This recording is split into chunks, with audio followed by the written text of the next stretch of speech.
we are, right? Yeah, wow. All right. Let's keep going. Right. Please tweet out this new link because the old ones, I should say ones, because we not only did we have the first link get killed, but then we had a false start.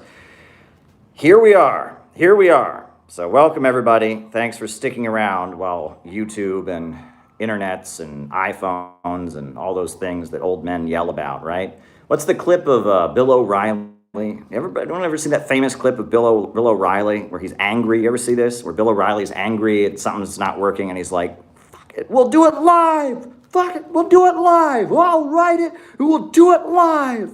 You know, I'm not doing that. Am I? I'm keeping a smile on my face. We're here. Hit the like button, hit the subscribe button, hit the notifications bell. I hadn't even talked about anything yet before it's screwed up. Goodness gracious, what is wrong with this world? I mean, what is wrong with this world? Seriously. Still got the unnamed diet beverage.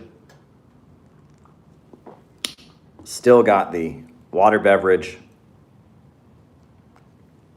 We're going to keep calm and continue our stream.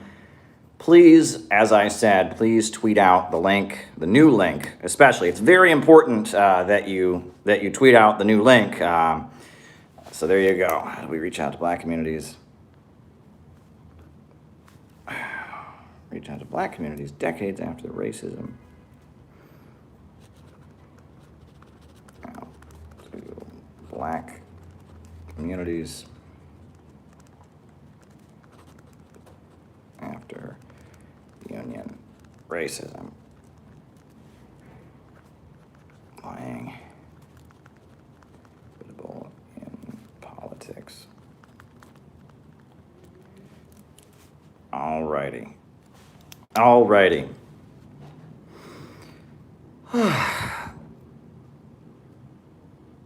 Thank you for bearing with us, everybody. I'm back. I'm here. Please, it is vitally important that you tweet out this link because the old links that were tweeted out and widely circulated are now invalid because YouTube would not let me resume. So here we are. We're going to just keep going, right? That's how this thing works, is we keep going despite technical difficulties, despite everything they throw at us, we keep going. So here we are. I'm sitting here in Manhattan in front of the painting. I had a great workout this afternoon, got on the elliptical machine, and that was great. I went on RT France this afternoon to talk about the Wuhan investigation, which we will be talking about a little bit later. In addition to that, I've got a couple other things we're going to talk about. But everybody, thanks for being here. Like I said, today it's very important that you tweet out the link because the old links are invalidated because of technical difficulties. So here we are. We're just going to jump right back into things, despite everything that just happened, all the wild insanity that just happened. We're just going to jump right back into things. Technical difficulties be damned. Nothing's going to stop us. We keep marching ahead. You won't get me to scream like Bill O'Reilly. Fuck it, we'll do it live. We'll do it live. Not going to do that. So there you go. Like I said, hit the like button, hit the subscribe button, hit the notifications bell. That's always vitally important that you do that. Always do that. Always hit the notifications bell. Always hit the like button. Always hit the subscribe button. A lot of people get unsubscribed. You can Google this. It's something that actually goes on. The YouTube algorithms automatically unsubscribe people. Did you know that? And they don't explain how, but you just automatically get unsubscribed from accounts, and the algorithms automatically do this, and they admit it. So it's very important that you make sure you are subscribed. Make sure you hit the notifications bell. It's very important so that you don't get unsubscribed. You never know what might happen. Very important thing to do. So, here we are. Very important that you tweet it out today. Please make a point of tweeting it out today because our link went down. But now, the way we do things, as I was explaining before we got rudely interrupted by technical difficulties. UK Labour Party Care Stammer. Before we got rudely interrupted, I was explaining very quickly the way we do our streams here is that I give my opening remarks. Then from there, after I give my opening remarks, we do our roll call, where I call you out as I see you, names and locations. And then from there, I answer your super chat questions in the second half of the show. And that's how we do it. And I have already written down 3 of your super chat questions that are on my pad. As the super chats continue rolling in, I will continue answering the super chat questions. That's how it works. And then from there, that's our show. So we're going to spend the late afternoon to evening engaging with each other about politics and world history and philosophy and world events and life and all kinds of things. That's how we're going to do it. So, yeah, send a super chat if you want me to talk about something. And I will just jump into my opening remarks today. Now, I've got a few things to say, but after that, I will conclude my opening remarks today by reading you the introduction to the new book on BreadTube. That's what I plan to do. So that will be very, very exciting. Very exciting. So that's how I'm going to conclude my opening remarks today. You'll get the introduction to the new BreadTube book. Just sent it to the proofreader, and that felt good. It felt good to just send it off to the proofreader, went over many different parts of it, got some assistance from various people, sent it to the official proofreader. A cover has already been designed, and we're moving ahead. We are moving ahead. My book on BreadTube is on the brink of being published, so fingers crossed. Fingers crossed. It'll be out in a couple weeks at the most, and you all will be we will have scored another blow against the new brand of internet pseudo-socialism that's out there. Now, in the original link below this, I had a link to an important web conference that's happening this weekend. Obviously, with our technical difficulties, maybe the link is not down there. I'll add it afterwards. But if you're watching this afterwards, the link should be below. It's not there right now because this is, continued after technical difficulties. But there's going to be an important web conference this weekend. It's called Cancel This Webinar, and it'll be right here on this YouTube channel, and it will feature a number of great people. The master of ceremonies will be the legendary Dust James, anti-imperialist America, the Marxist-Leninist trucker. And it will feature Dan Kovalik. Dan Kovalik is the author of a new book on cancel culture. That will be amazing. It will also feature David Rovics. I don't know if people know the folk musician and anarchist David Rovics. He will be performing and speaking coming up at the web conference. On top of that, we will be entertained by the political insights and comedy of the great Peter Coffin. Peter Coffin will be joining us. He will be joining us as well. In addition to that, you'll hear some comments from myself. You'll hear some music from Max the Sax and others. It's going to be a great web conference. It's going to be a dynamic, amazing web conference that happens on Saturday. So tune in this Saturday.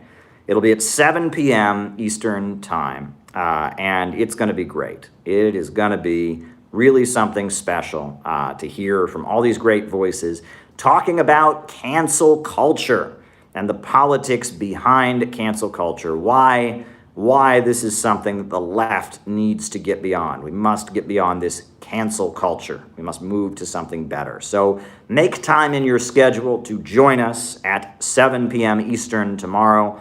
7 p.m. Eastern, Saturday, 7 p.m. Eastern, we will have an amazing web conference about cancel culture. And it's going to be great. Big names, big speakers, music. It's going to be tremendous. It's going to be absolutely tremendous. So don't miss it. Don't miss it. You will not regret it. It's going to be something very, very, very, very, very special. I'm very pumped and excited about it. So there you go. Be sure to tune in for that. Now I'm going to get into my opening remarks. So, folks, I don't know if you heard, but the Wuhan lab is now going to be investigated by Joe Biden.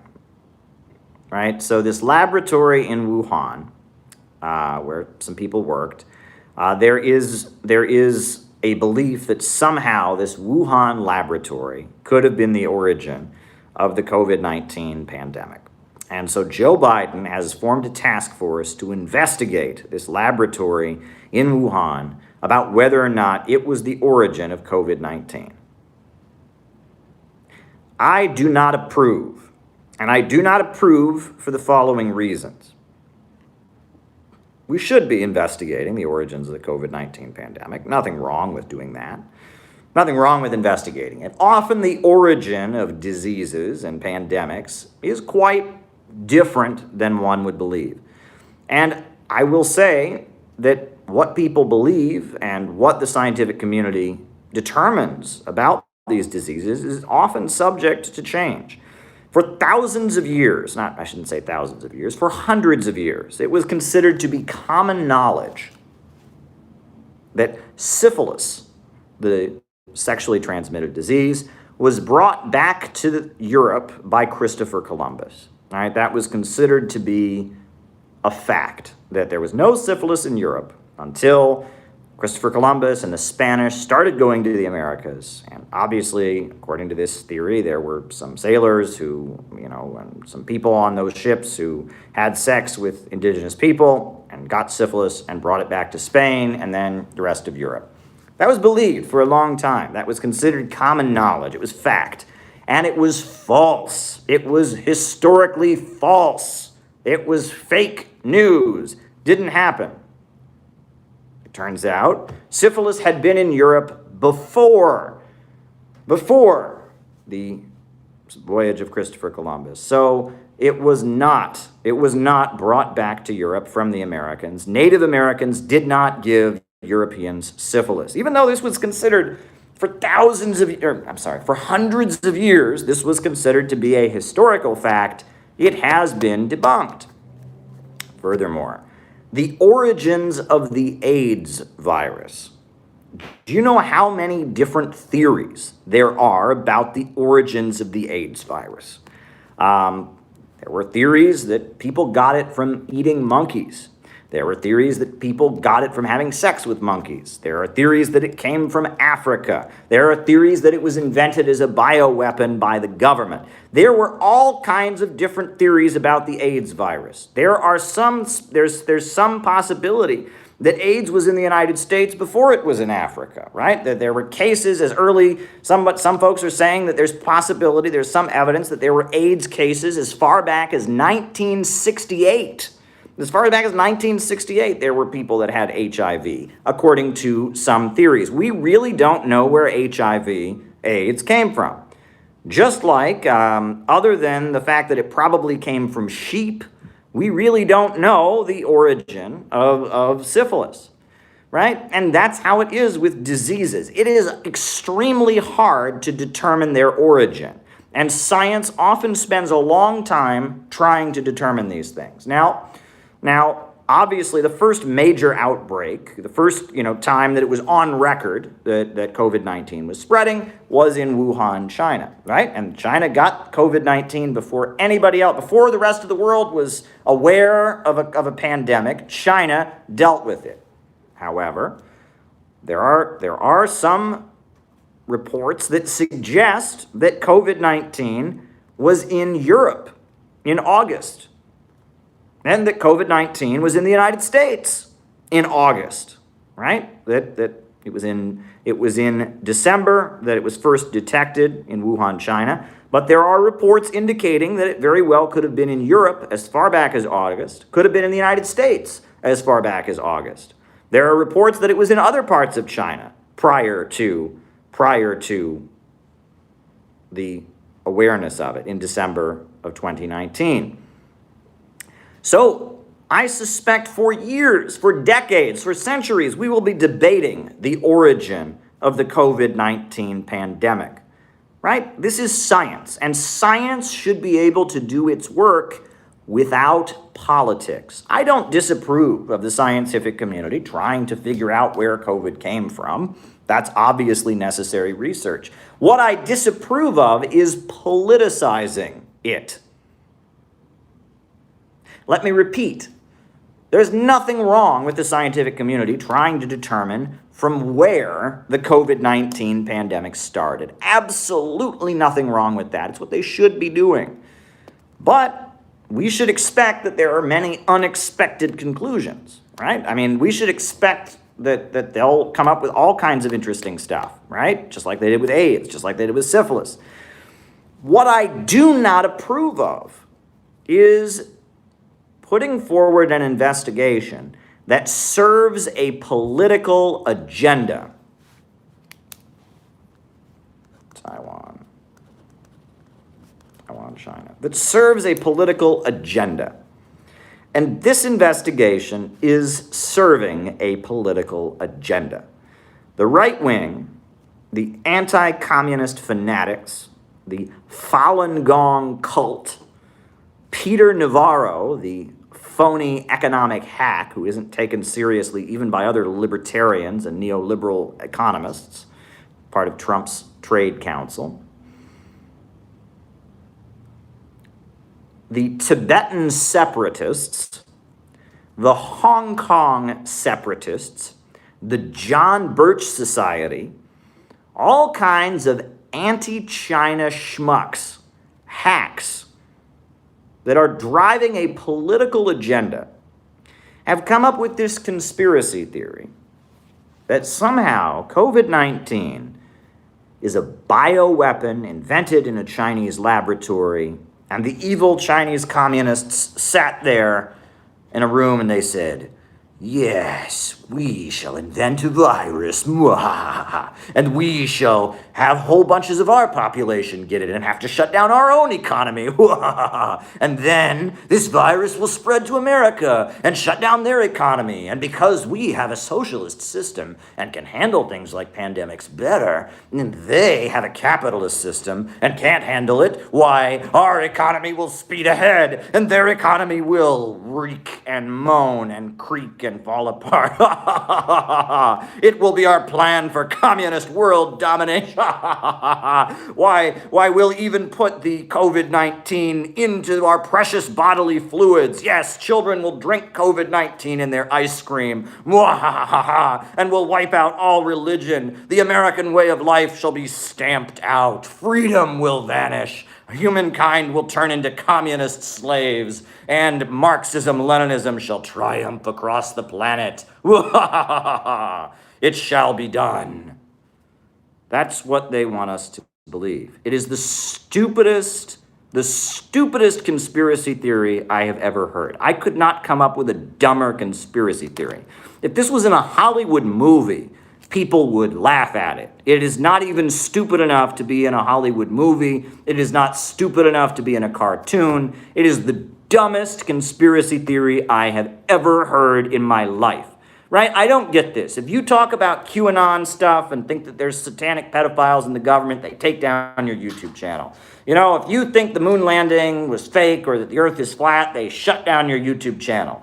Now, you can get on there and think that COVID-19 is the result of a vast communist conspiracy where the Chinese government infected their own population, caused their own economy to have problems, all with the intent of eventually having it spread to the United States to subvert our American way of life and poison our precious bodily fluids. I mean, this is the stupidest stuff ever. And here's the thing, if Donald Trump had launched this investigation,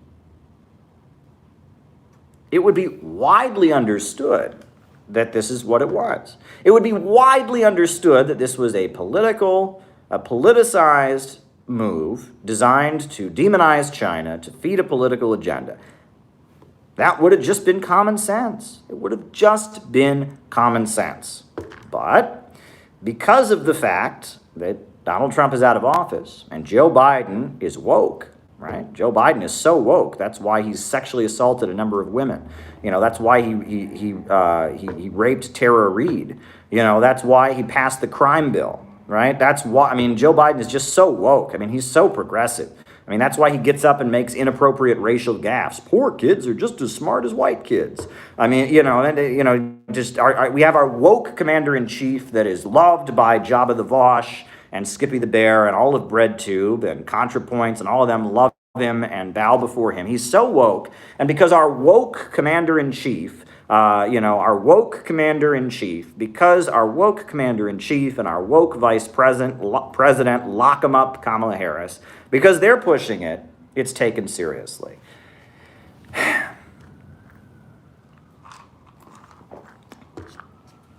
There you go. Now, what is the motivation for restarting this investigation? Nathan Rich, great journalist, he has a very good video about this. The motivation for restarting the investigation is that apparently in November, there were several people back in November, a couple people who worked at the Wuhan lab had symptoms similar to symptoms that come with COVID-19.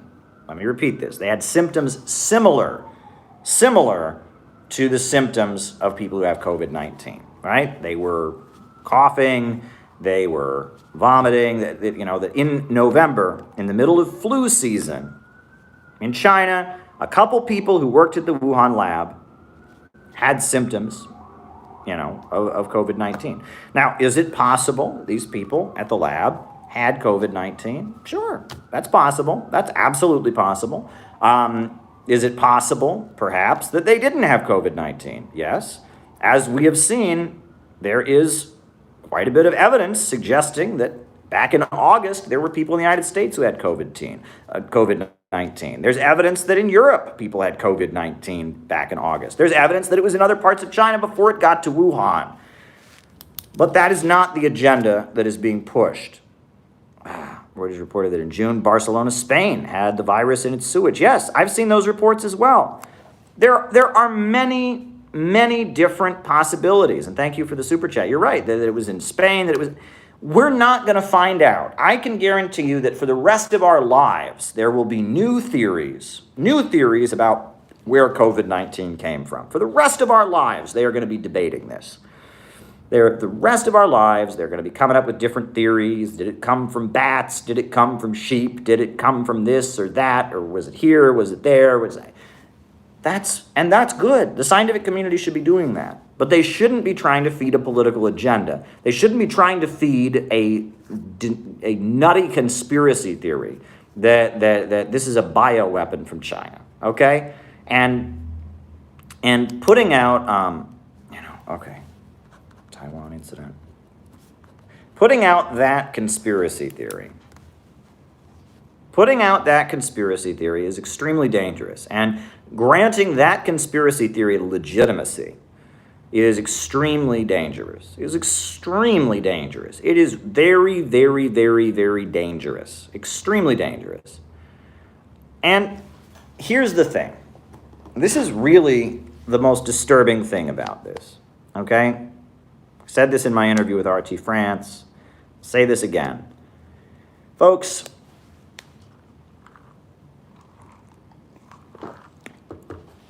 the chances that COVID-19 is the result of germ warfare or biological weaponry or anything like that from any government, whether it's from the U.S. government, we know there were military games, in Wuhan shortly before it, whether it's from the Chinese, the chances that COVID-19 is actually a bioweapon are quite slim. A bioweapon of anybody. The chances that COVID-19 is man-made are very, very slim, okay? They're very, very, very slim. It's very, very unlikely that COVID-19 is a man-made synthetic creation. But why? Why is it that there is such extensive discussion of that possibility?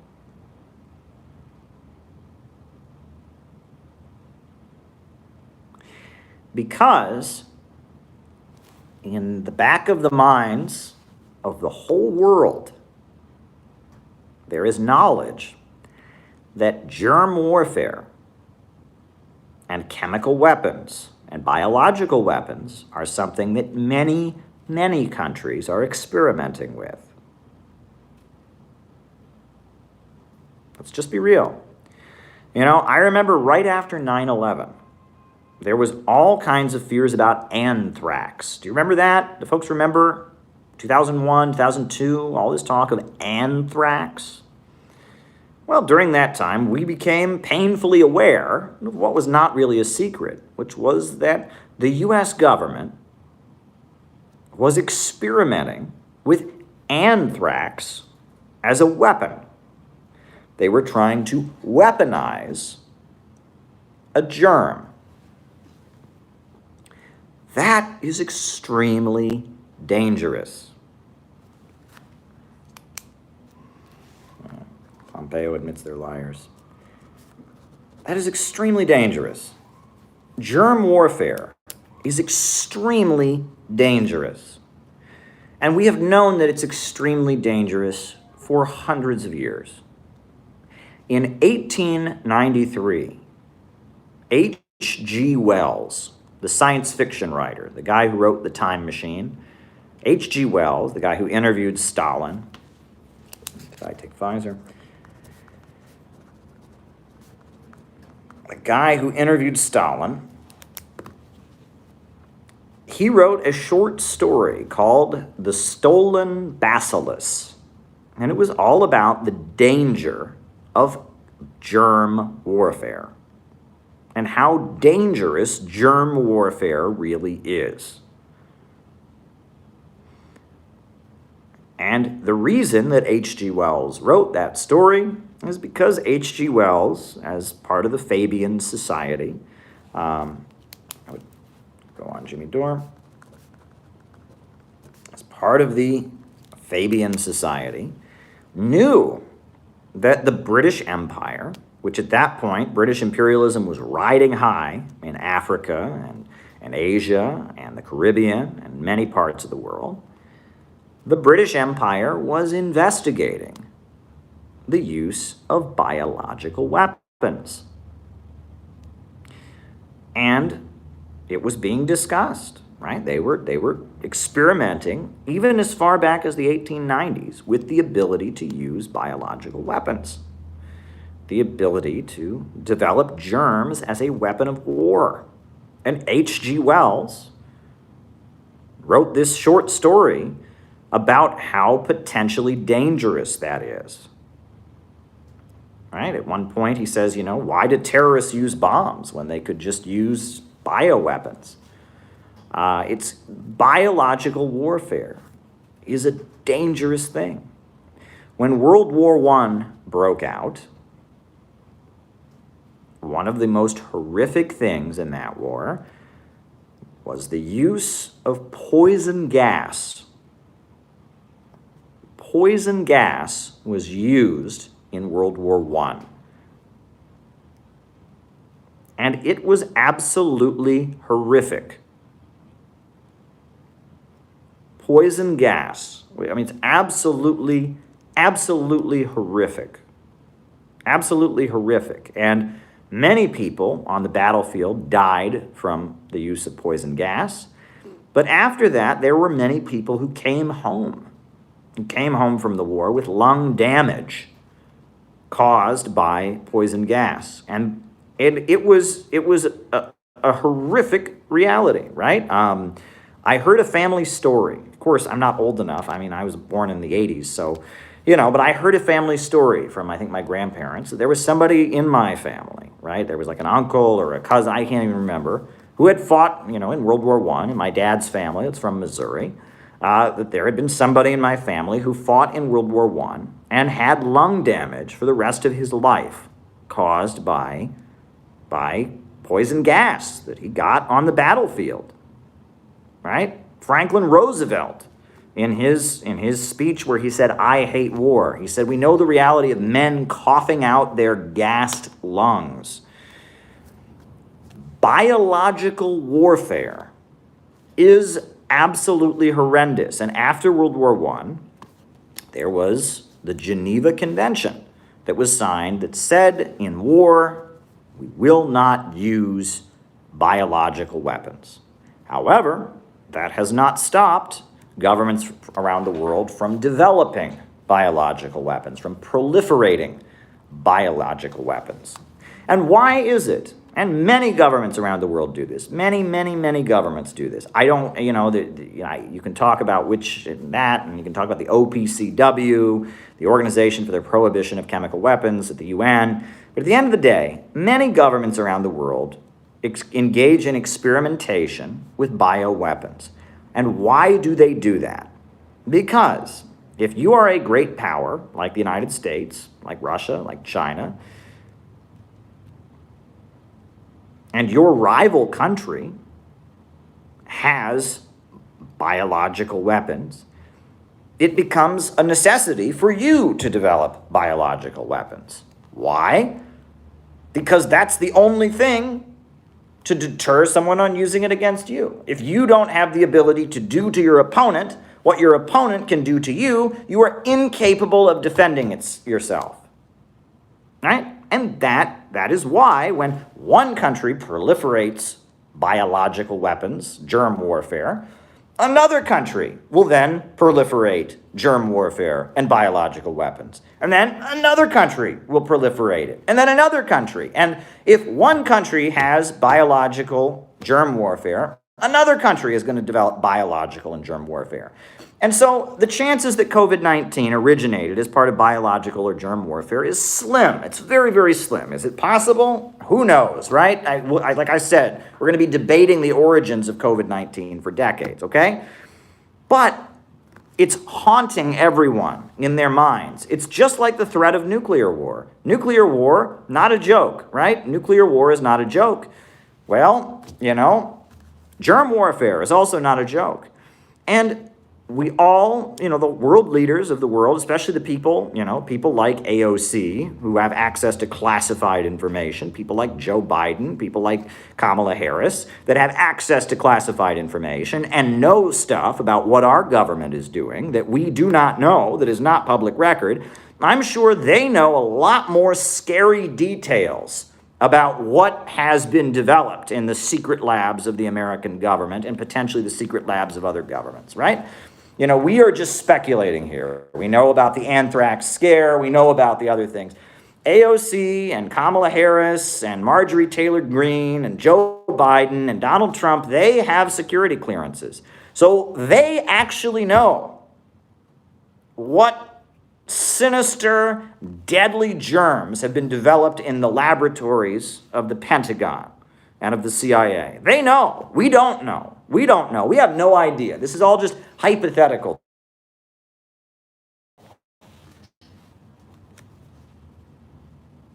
It poses a huge threat to the future of the human race. Poses a huge, huge threat to the future of humanity. It is potentially extremely dangerous. And under such circumstances, when there's a global pandemic, and we're seeing how scary things can be when things like germs get out of control, now should be the time not to drum up conspiracy theories and accuse China of unleashing the COVID as a bioweapon and not, pushing anti-Chinese conspiracy theories. Now should be the time that the whole global community comes together and says no more germ warfare. Now should be the time that as a country, as a world, the whole international community comes together and says, you know what, all the Pentagon labs experimenting with germ warfare, shut them down. And Russia does the same thing, China does the same thing, Europe, Africa, Asia, the whole world should now, in the time of this pandemic, come together and say, no more germ warfare. We will no longer proliferate the use of germ warfare. There should be universal biological and chemical disarmament. No more germ warfare. It should be a demand that all of our leaders around the world come together and honestly say, no more germ warfare, right? Right? No more will the USA arm terrorist rebels in Syria that use sarin nerve gas and other chemical weapons. That's admitted, right? Everyone knows the anti-Syrian government fighters are using chemical weapons. That's a fact. It is definitely controversial about the Syrian government and the allegations about the Syrian government. A lot of holes, monarchy, all right? A lot of holes in it. But we all know that al-Nusra and the terrorist groups trying to overthrow the Syrian government have used chemical weapons, and that doesn't stop the U.S. government from arming them and supporting them, right? Chemical weapons are a nightmare, and so rather than play this blame game and push conspiracy theories claiming that COVID is somehow a vast Chinese conspiracy, the international community at this time should come together and ban germ warfare. Ban it. There should be an international understanding in light of the pandemic. Now is the time to get rid of germ warfare, right? That's what needs to be done. That's what needs to be done. It is the urgent necessity of our time that germ warfare be abolished. That should be the necessity. And that is a productive conversation, right? That's a productive conversation. Why in the world are our leaders trying to push anti-Chinese conspiracy theories now? It's infuriating. It's absolutely infuriating the way that they're operating. Now should be the time that we get rid of the potentially dangerous things like bioweapons. So that's my point on that. Now, on a couple other points, I wanted to highlight the fact that George Galloway, who I greatly admire. I mean, George Galloway, former member of the British Parliament, heroic anti-war activist. You should watch the video of him ripping the U.S. Congress a new one. I mean, he testified. They called him before the U.S. Congress, allegations about the oil for food scandal and Iraq, and he ripped the U.S. Congress a new one. You should watch it. Watch George Galloway testify before the U.S. Congress. It is utterly amazing. George Galloway is an anti-imperialist. George Galloway, he is so amazing. George Galloway is running for office. He is standing in the upcoming elections. He and the Workers' Party of the United Kingdom, an anti-IDPOL, pro-Brexit socialist party, George Galloway is running for office, and I am delighted to hear that. I am not a UK citizen. I live in the United States, but I am absolutely delighted to hear that George Galloway, the great George Galloway, is running for office in the UK. I saw the announcement, and it made me smile from ear to ear. And I will be closely following that campaign. You can bet I will be closely following that campaign. That is some utterly amazing news. Utterly amazing news. And I'm delighted. I am beyond delighted to hear about that. So there you go. Another thing, Cornel West, Dr. Cornel West, the amazing, widely loved African-American academic, leader of the Democratic Socialists of America, he is now losing tenure, right? They are going after him. His academic job is in jeopardy because of his position on Palestine. And I must say, I like Dr. Cornel West a lot more than I like some of the other big DSA names. I mean, the fact that Dr. Cornel West will be friendly with Jimmy Dore, the fact that Dr. Cornel West was, founding the People's Party and called out Joe Biden during the elections. Dr. Cornel West is, in my view, much more sincere than many of the voices in the Democratic Socialists of America, right? We know DSA, a lot of the founders, Irving Howe was a CIA Trotskyite, right? We know about Gloria Steinem, right, who was the 1970s household name, voice of American feminism, and founder of Ms. Magazine, admits that her whole career started with the CIA. There's a lot of fakes and schmucks at the top of DSA, but there's a lot of good people in DSA too. I think a lot of the people watching right now are DSA members. As a journalist, I cannot join any political organization, but if I could join any political organization, if I was not in the position that I'm in, I might join the DSA just as a way to meet people, just as a way to push revolutionary anti-imperialist politics. So DSA has a lot of good people in it, but there's also a lot of schmucks in DSA, I will say. But Cornel West, as a very prominent member of the Democratic Socialists of America, he is a caliber above most of that organization, I would say. I mean, he didn't join the campaign against Force the Vote and against Jimmy Dore. He has been consistently anti-war. He's not afraid to share the stage with the Bobavakian RCP Maoist group, even though he doesn't agree with them. I have friends who got arrested with Dr. Cornel West. There's good friends of mine who got arrested with Dr. Cornel West during the Occupy Wall Street protests. In fact, during Occupy Wall Street, Dr. Cornel West led a series of civil disobedience protests against stop and frisk. The policy of the NYPD, stop and frisk, where they were randomly searching African Americans. It was racist policy of the NYPD. Dr. Cornel West had the brilliance of going to Occupy Wall Street and trying to combine the kind of economic populism with the anti-racist struggles of the African American community. And they organized some really powerful sit-ins and civil disobedience activism against stop and frisk. So the fact that they have gone after Dr. Cornel West and are denying him tenure over his support for the Palestinians and his calling out of Israel, that is abominable. And it should be a glowing source of outrage, right? And you'll notice they aren't going after some of the more fake and synthetic left elements in the Jacobin DSA universe, but they are going after Dr. Cornel West because he is a much more sincere voice. He's much more sincere than many of the social democrats at the top of that group. So, I'm sure there's many things he would disagree with me on, and there's many things I would disagree with him on. But I view him as far more sincere, and the way they're going after him right now is pretty awful.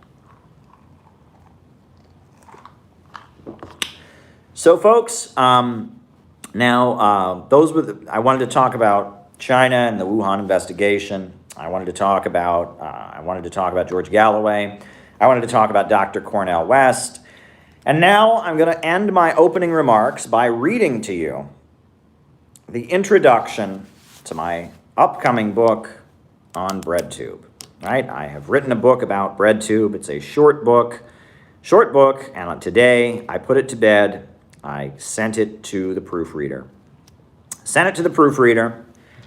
And the proofreader will go over it, and once it's back from the proofreader, I'll go over it one more time, and then I will send it to the layout guy, and pretty soon it'll be available on Amazon.com, and I am very, very excited about it. Very, very excited about it. So, without further ado, I'm going to read to you the introduction to the BreadTube book. All right. The events of January 6th, 2021 will go down in history.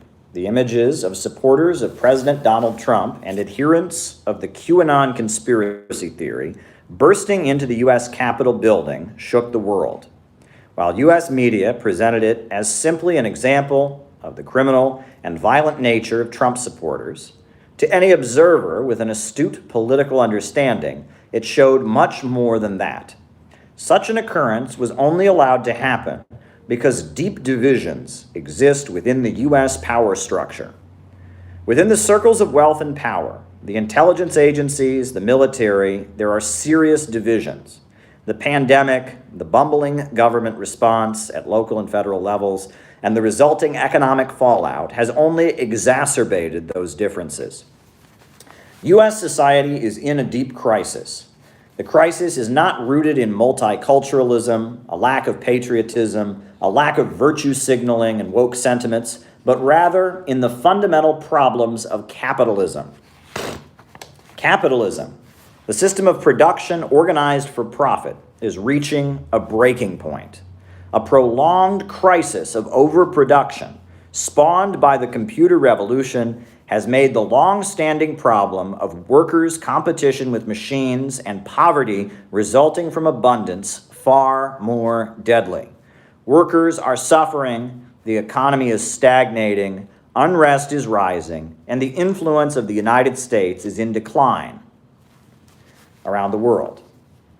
The trend which Karl Marx described in his pamphlet, The 18th Brumaire of Louis Bonaparte, in which one section of the capitalist class seeks to suppress other sections in an attempt to stabilize all of society and liquidate the crisis, is very well alive. The Obama administration, in an alliance with ExxonMobil, the Rockefellers, the Silicon Valley tech giants, attempted to carry out strategies put forward by the Council on Foreign Relations and introduce measures to better control the U.S. economy and strategically roll back the influence of Russia and China. Trump, aligned with capitalists like Betsy DeVos, Sheldon Adelson, Mike Lindell, the fracking corporations, and military contractors, took moves to push back against these measures, maintain a more libertarian economic model, and secure the profits of those who lost out from Obama's maneuvers.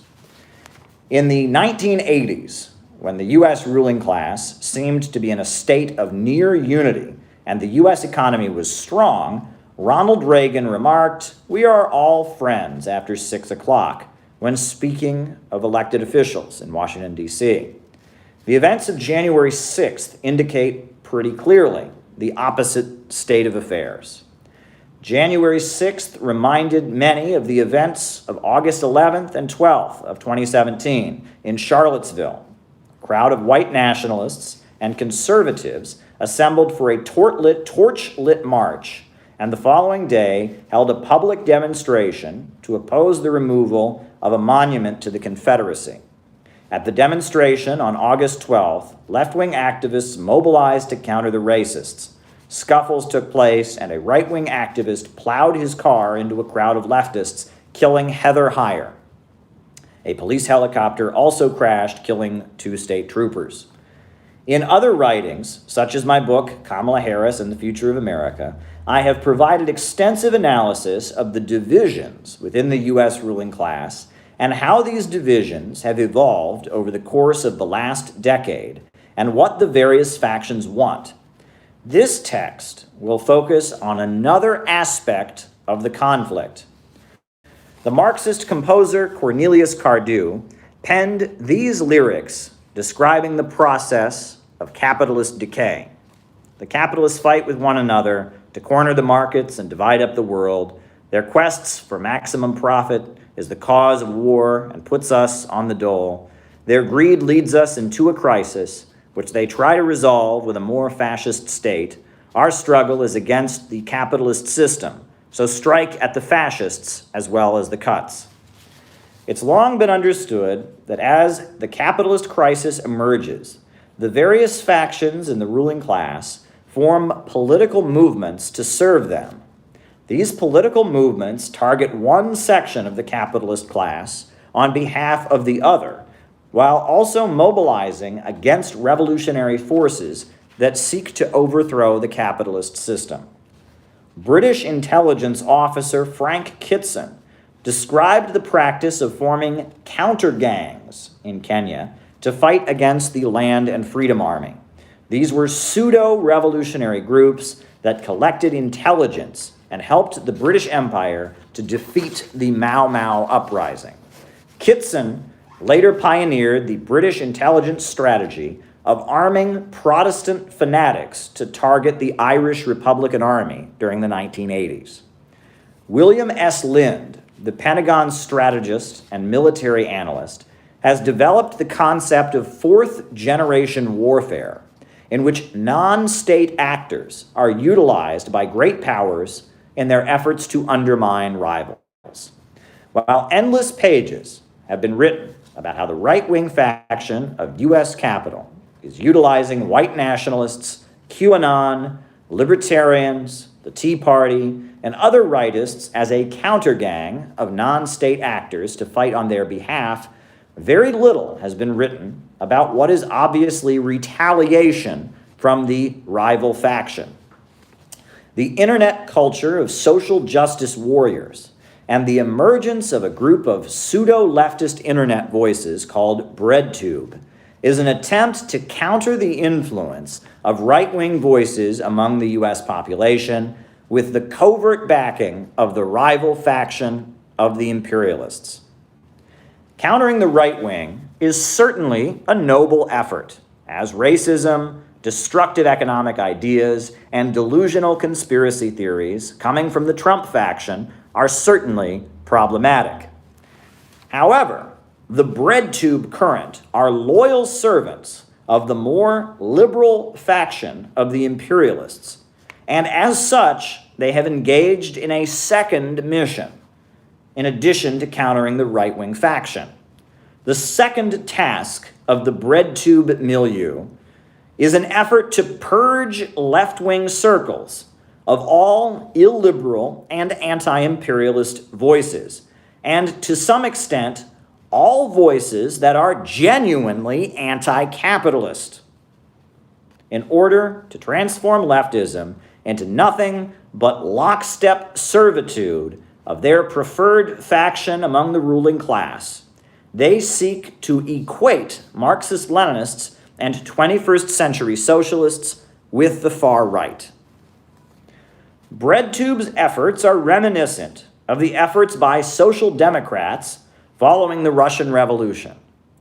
During the 1920s and up until the mid-30s, the various parties that once made up the Second International said, quote, "Our main enemy is on the left."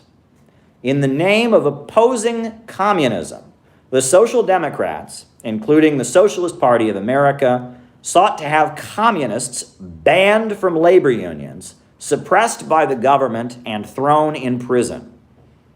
In Weimar, Germany, the Social Democratic Party formed its own militia to suppress the Communist Party. In events like the infamous Blutmai, or Bloody May, of 1929 in Berlin's Wedding district, police officers and others associated with the Social Democratic Party killed 33 communists while suppressing an uprising. In response, communists across the world accused Social Democrats of being social fascists. British communist theoretician R. Palm Dutt composed an important book entitled Fascism and Social Revolution, arguing that Social Democrats ultimately served the same purpose as the Italian fascisti, brutally suppressing communists and stabilizing capitalism. In 1935, when the Soviet Union faced the threat of Nazi invasion and global politics had significantly shifted as a result of Hitler's seizure of power, the communists of the world reoriented toward building a people's front aligned with the Social Democrats.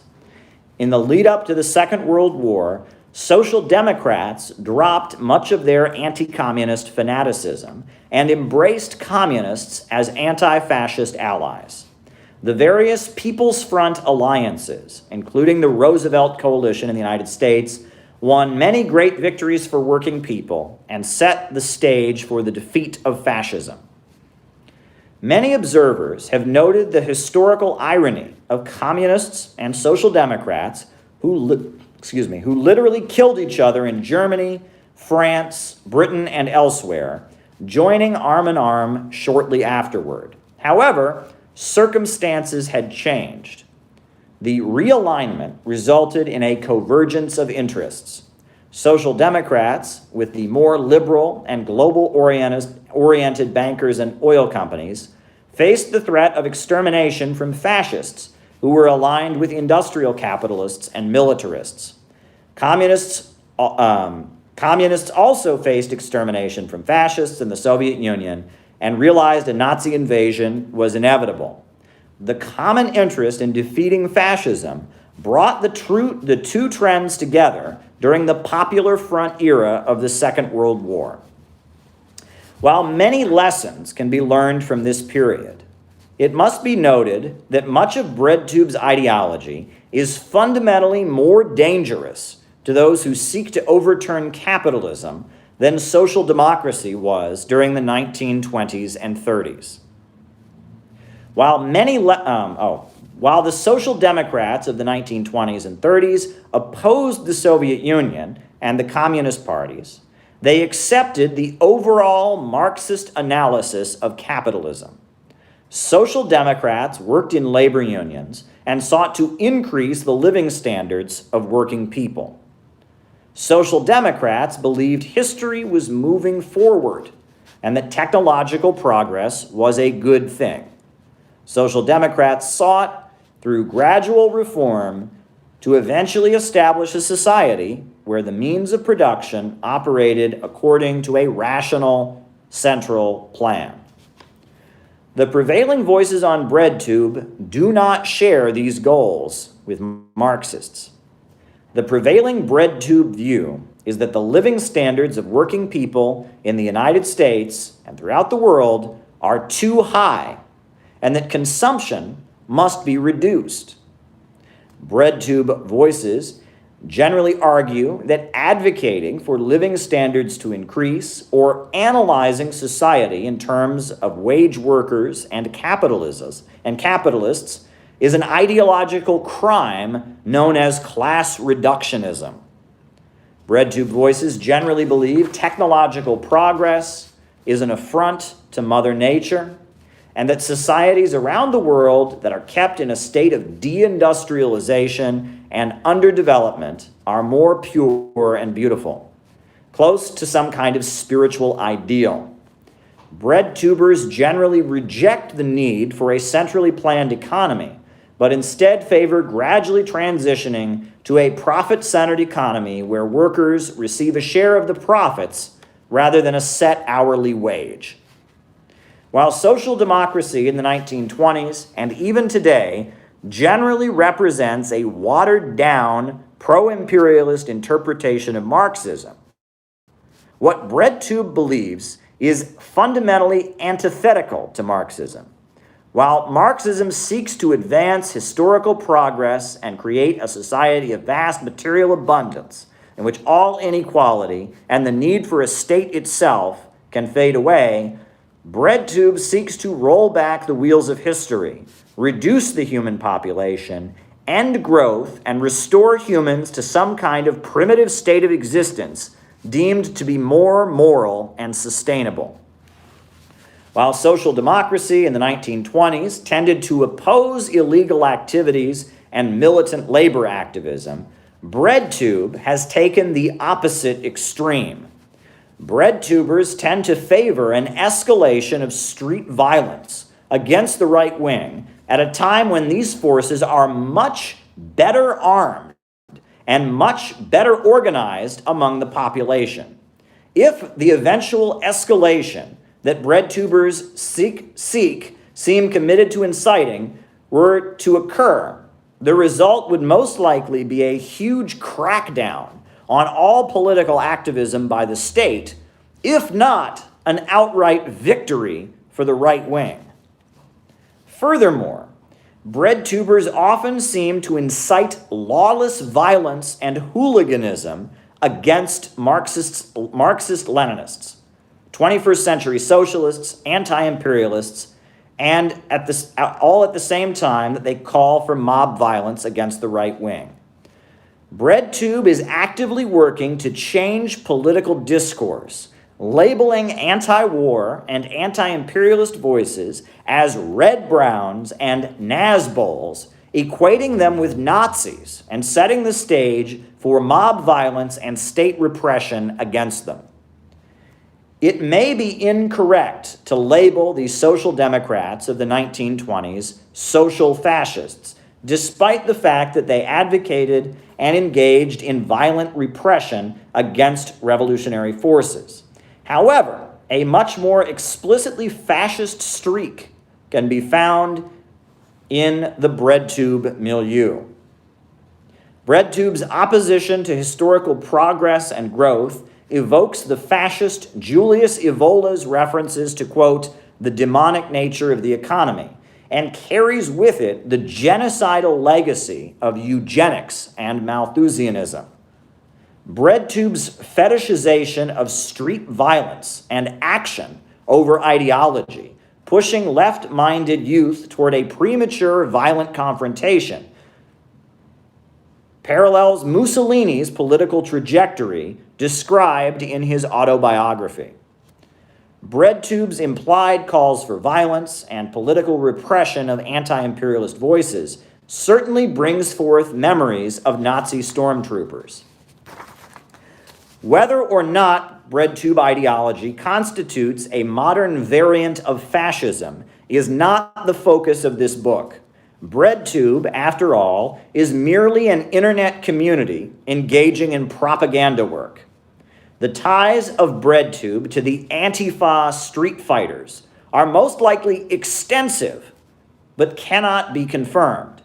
And so far, the actual violence against rival leftist voices has been rare, though cyberbullying, intense harassment, and intimidation has not.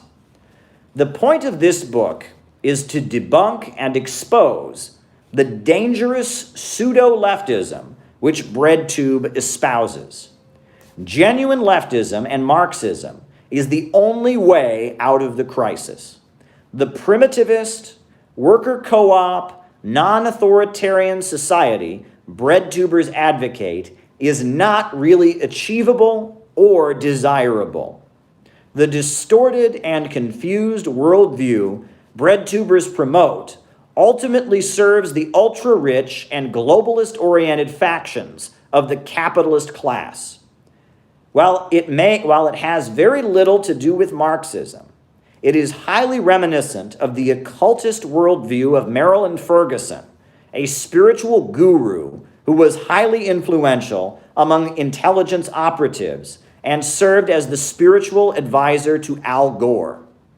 This book will show that the BreadTube perspective is a mishmash of old, deviant, pessimistic trends among the middle class used to combat the socialist movement. And that is the introduction to my new book, BreadTube Serves Imperialism. So that's the introduction. I can't wait until I can give you a link to download the actual book. That is the intro to BreadTube Serves Imperialism, my new book, which should be available in the next couple weeks. I'm in the process. It's sent to the proofreader. It's done. Went over it many, many times. I don't expect them to sue me, because I have not libeled or defamed anyone. I have only stated true things that can be confirmed. However, you never know. There may be certain individuals, and thank you, B.T. Henry, there may be certain individuals who, based on the contents of this book that they certainly won't have seen coming, will actually go ahead and sue me, which I really hope does not happen. But, I mean, if they do, that'll be almost a confession on their part that I'm right. And the amount of publicity that will come after they sue me will be massive. So bring it on. I did a lot of research on a lot of individuals, a lot of topics, extensively. I've got a very long bibliography, it's going to be a good book. It'll be out soon. I'm glad you all like it, and thank you, B.T. Henry, for your super chat. So keep your eye out for it. It should be out soon. Be sure to tune into the web conference coming up this weekend. All right, folks, hit the like button, hit the subscribe button, hit the notifications bell. It's time for the roll call. I'll call you out as I see you. Keep the super chats rolling in, please. The more super chats, the better. So keep the super chats rolling in, and let's have our roll call. Names and locations. Who's with us tonight? Steve in Michigan. Andy Finaro, thank you for your super chat. Much appreciated. Ben from Hungary. Daniel, Happy Valley, Oregon.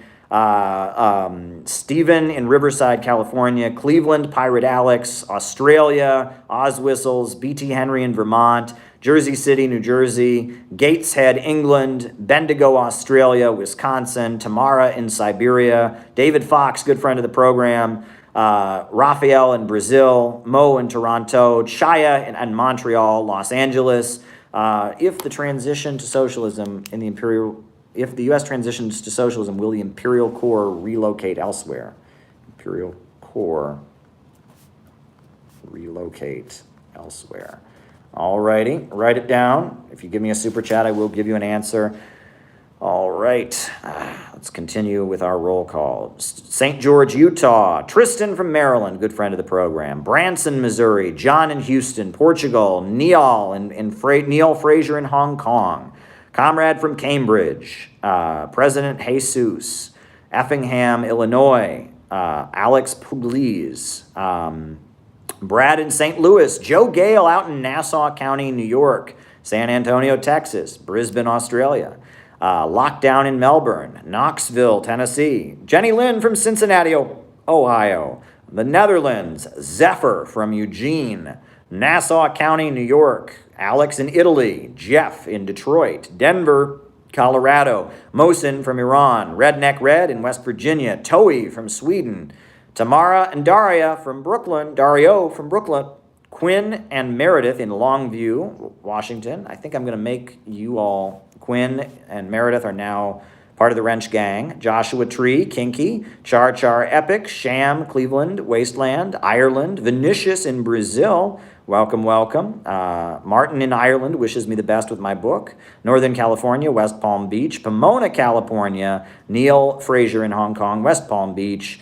Watching in Northern Michigan, Nate from Sydney, Australia. Chicagoland. Kieran from San Diego, West Palm Beach. Bergen, Norway, Pennsylvania, Munich, Germany. Ramiro out in East LA. Welcome, Ramiro, longtime friend. West Palm Beach, Travis Wade. Dust James from North Carolina, good friend of the show. Max Hessen from Boston. Travis Wade from West Palm Beach. Richie in Staten Island. Religion State Book, I don't know what that means. Arturo in Alaska.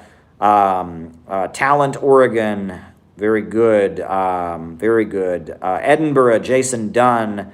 Right, New England Comrades, Hamilton, Canada, West Palm Beach, Las Vegas, Atlanta, Georgia, CL, Borish, Nashville, Serbia, Secular Burger Caliphate, USA, Detroit, Quinn, London, England, Munich, Germany, Melbourne, Australia, Harold Sullivan in Naples, Florida, Leipzig, East Germany, Nate in Chicago. Very good, very, very good, very, very good. Who else is with us today? Names and locations. I'll call you out as I see you. Names and locations. And more super chats are always appreciated because that's what makes the second half of the show happen. Names and locations. Who is with us tonight? Who is with us? Anybody else? Names and locations. Dems claiming COVID is a Chinese lab leak theory. That was the first 40 minutes I talked about that, Chase, but I guess... Dem COVID lab leak theory. Wrote it down. There you go. All righty. All right. Anybody else? Anybody else? Names and locations. I will call you out as I see you. Names and locations. Who is with us tonight? Who is with us tonight? Who is with us tonight? Anybody else? Names and locations. Names and locations. Looking for names and locations. It's rolling in slowly for some reason. Thank you, Caleb, says Quinn. You're welcome, Quinn. Welcome to the Wrench Gang. Anybody else? Names and locations. Connor in Kentucky is with us. Very good, Connor. Glad you're with us from Kentucky. Anybody else? Names and locations. Names and locations. You are such an inspiration. I love the way you look down at us through your camera. That spotlight makes you look like a good tier communist. JK says Fluffing Fluff. Well, that's cute. That's funny. There you go. Balthazar in Oakland. Balthazar in Oakland. Someone in Mankato. Mankato, Minnesota is with us. Which specific bread tubers are the most pernicious? Most pernicious bread tubers. All right. All right, very good question. Anybody else? Names and locations. Melbourne, Australia, Toddy fan. Very good, very, very good. Anybody else? Names and locations. I will call you out as I see you. Names and locations. Thanks for sticking with us, folks. That the technical difficulties that we had. Springfield, Missouri, Tucker Marks, who we will make a moderator as well. The technical difficulties that we had at the beginning of this stream were very frustrating. So thank you for sticking with us. Thank you for sticking with us. And now we are going to head into the second half where I answer your super chat questions. There we go. I answer your super chat questions in the second half. All right. All right. So, the person asked, how do we reach out to the black community decades after union racism? Recent commercial campaign. All right. U.S. Army recent commercial campaign. All right. The potato famine. Potato famine. All right. Very, very good. All right. Very, very good. All right. So first of all, the first question is, how do you reach out to black communities decades after union racism? Well, I would just ask the black community about that, because at the end of the day, it's ultimately going to be black communists and black Marxists who are able to persuade people in the black community. And that, one of the problems that I have long noted in the communist movement in the United States is a white savior complex. And it is my biggest pet peeve, one of my biggest pet peeves. Oh. Okay. New Zealand. All right. It's one of my biggest pet peeves. One of my biggest pet peeves. Came up with a hilarious title, Bread Tube and Why It Sucks. All right, I'll write that down. Bread Tube and Why It Sucks. Thanks, David. I'll address that for sure. Okay, it's ultimately going to be black communists who work with the black community and win the black community to communism. And that the white savior complex of much of the left has long annoyed me. It has long annoyed me. And I've observed this, for well over a decade. I was an active member. I was doing activism with leftist groups. And I noticed this weird fixation that a lot of times communists in the United States are people that are from middle class to wealthy backgrounds. And honestly, I'll just say this, I'm going to try to say this without naming names.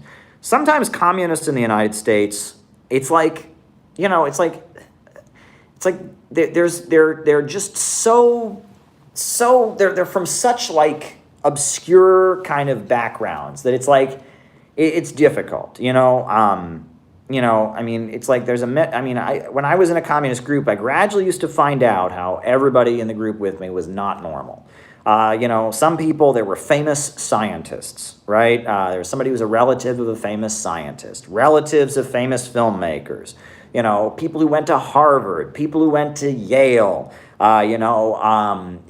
it's like the more you dig into it, it's like they've all got some family connection to Hollywood or to Harvard or Yale. And, when I first got involved in activism in Cleveland, the first communist group I associated with, they had a number of young people at that point, but all of them went to Case Western Reserve University, which is not a working class school by any means. It's a big, and it was like, it was like, the recruiting ground for the Maoist group I was hanging out with was Case Western Reserve University. And you talk to these people and their parents went to Harvard or went to Yale or went to Brown. And it was like, it's these people that it's like, average Americans don't become communists. Average family that lives in Iowa or Kansas, they just looked into politics and they decided communism was the answer.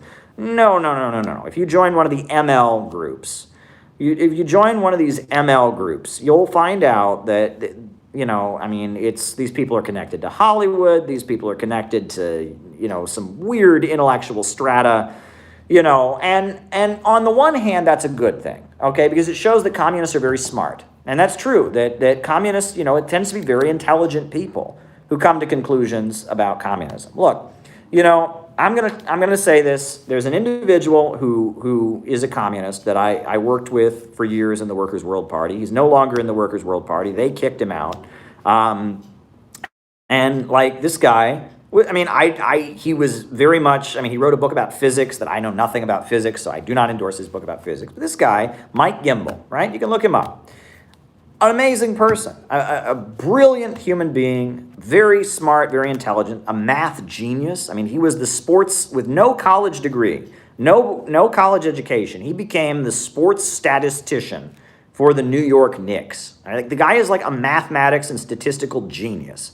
Okay, and he just basically walked into the New York Knicks office and proved to them with mathematics that he could actually make a better lineup for their team. And he became like he was Moneyball before the movie Moneyball came out. The guy's a mathematical genius who, he had like one semester of college. He dropped out to focus on protesting the Vietnam War. And then with his mathematical genius, he got hired by a major sports team and spent years, working as a mathematical consultant for a major sports team. He's also the only person in New York City history to ever be arrested for the crime of owning a live alligator. This guy is, and if you ever have the opportunity to meet Mike Gimbel, he's a great guy. He's a brilliant man, He doesn't agree with me. He's really into like the Trotskyite interpretation of Sam Marcy, and they kicked him out of the Workers' World Party because they didn't like his book on physics, but a great guy. But, is he an average American? No. Are average Americans math geniuses? No. Are average Americans, owning live alligators and getting arrested for it in their apartments? No. I'm very proud of American communists, that there are so many people like Mike Gimbel who become American communists. I mean, this guy is a highly intelligent person. He's a genius in a lot of ways, right? I mean, far, far above average intelligence, right? A high-achieving, dynamic individual. So on the one hand, that's good, right? It's very, very good that communists have so many high-achieving, dynamic individuals. But at the same time, it leads to like a gap, a gap between communists and average Americans. You know what I mean? And that's a problem. That's a big problem. And look, I was in the Workers' World Party. I could name names. I'm not going to, but there's a lot. Everybody that you meet in that group is, the higher ups especially, but a lot of the people you meet in that group are somehow connected to somebody who's in Hollywood, or who's a scientist, or who's this or who's that, right?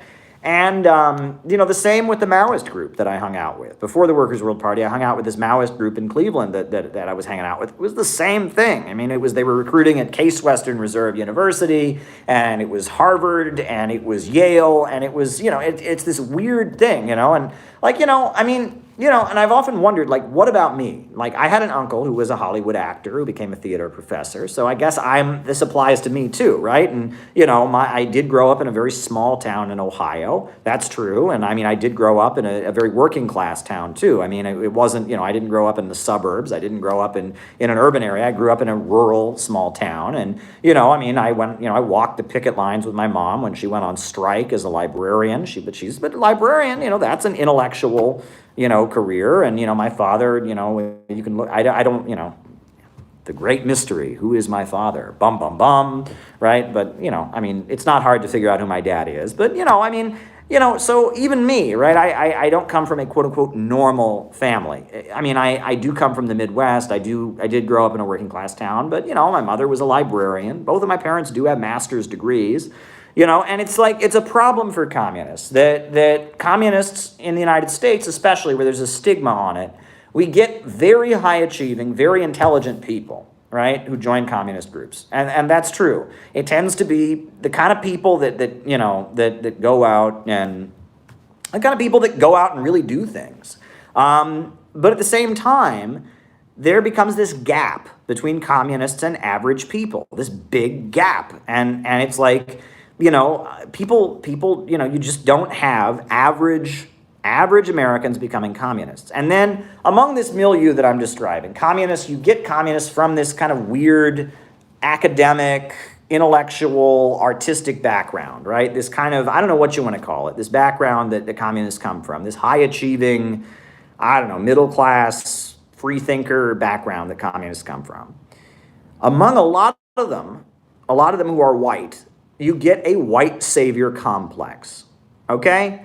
And Ramiro says there's a lot of weirdos. Well, there's that too. There's definitely a lot of weirdos too. There's that. There's just a lot of weirdos. But in addition to the weirdos, you get a lot of them that, that are just, they're racist, okay? But they're not racist in the way like the KKK is racist, okay? They think they're anti-racist, but they have a very condescending attitude toward black people. Based on this desire, they see that black people in the United States are oppressed, suffer, police brutality, economic injustice. They see all of that. And based on that, they get this desire to be the white person who helps the black people, which is a good thing, right? Opposing racism and all of that. But based on this white savior complex that develops, they act very weird. For example, one thing I have noticed is that social conservatism among low-income white workers is treated as an unforgivable crime. And social conservatism among black people is expected. And both of those things are wrong, right? If a white worker says, you know what, I'm against gay marriage, they say, get out of here, you homophobe, get out of here, I never want to speak to you again, how dare you? And a black person says, I'm against gay marriage, they go, of course you are. You're just a little black person. Of course you think that. That's okay. Well, neither of those approaches are okay, right? You know, if you're for gay marriage, if your organization is for gay marriage, you should be able to engage with a white worker who's against gay marriage in a, in a polite way and win them to your position. And if a black person is against gay marriage, you should be able to do the same thing, right?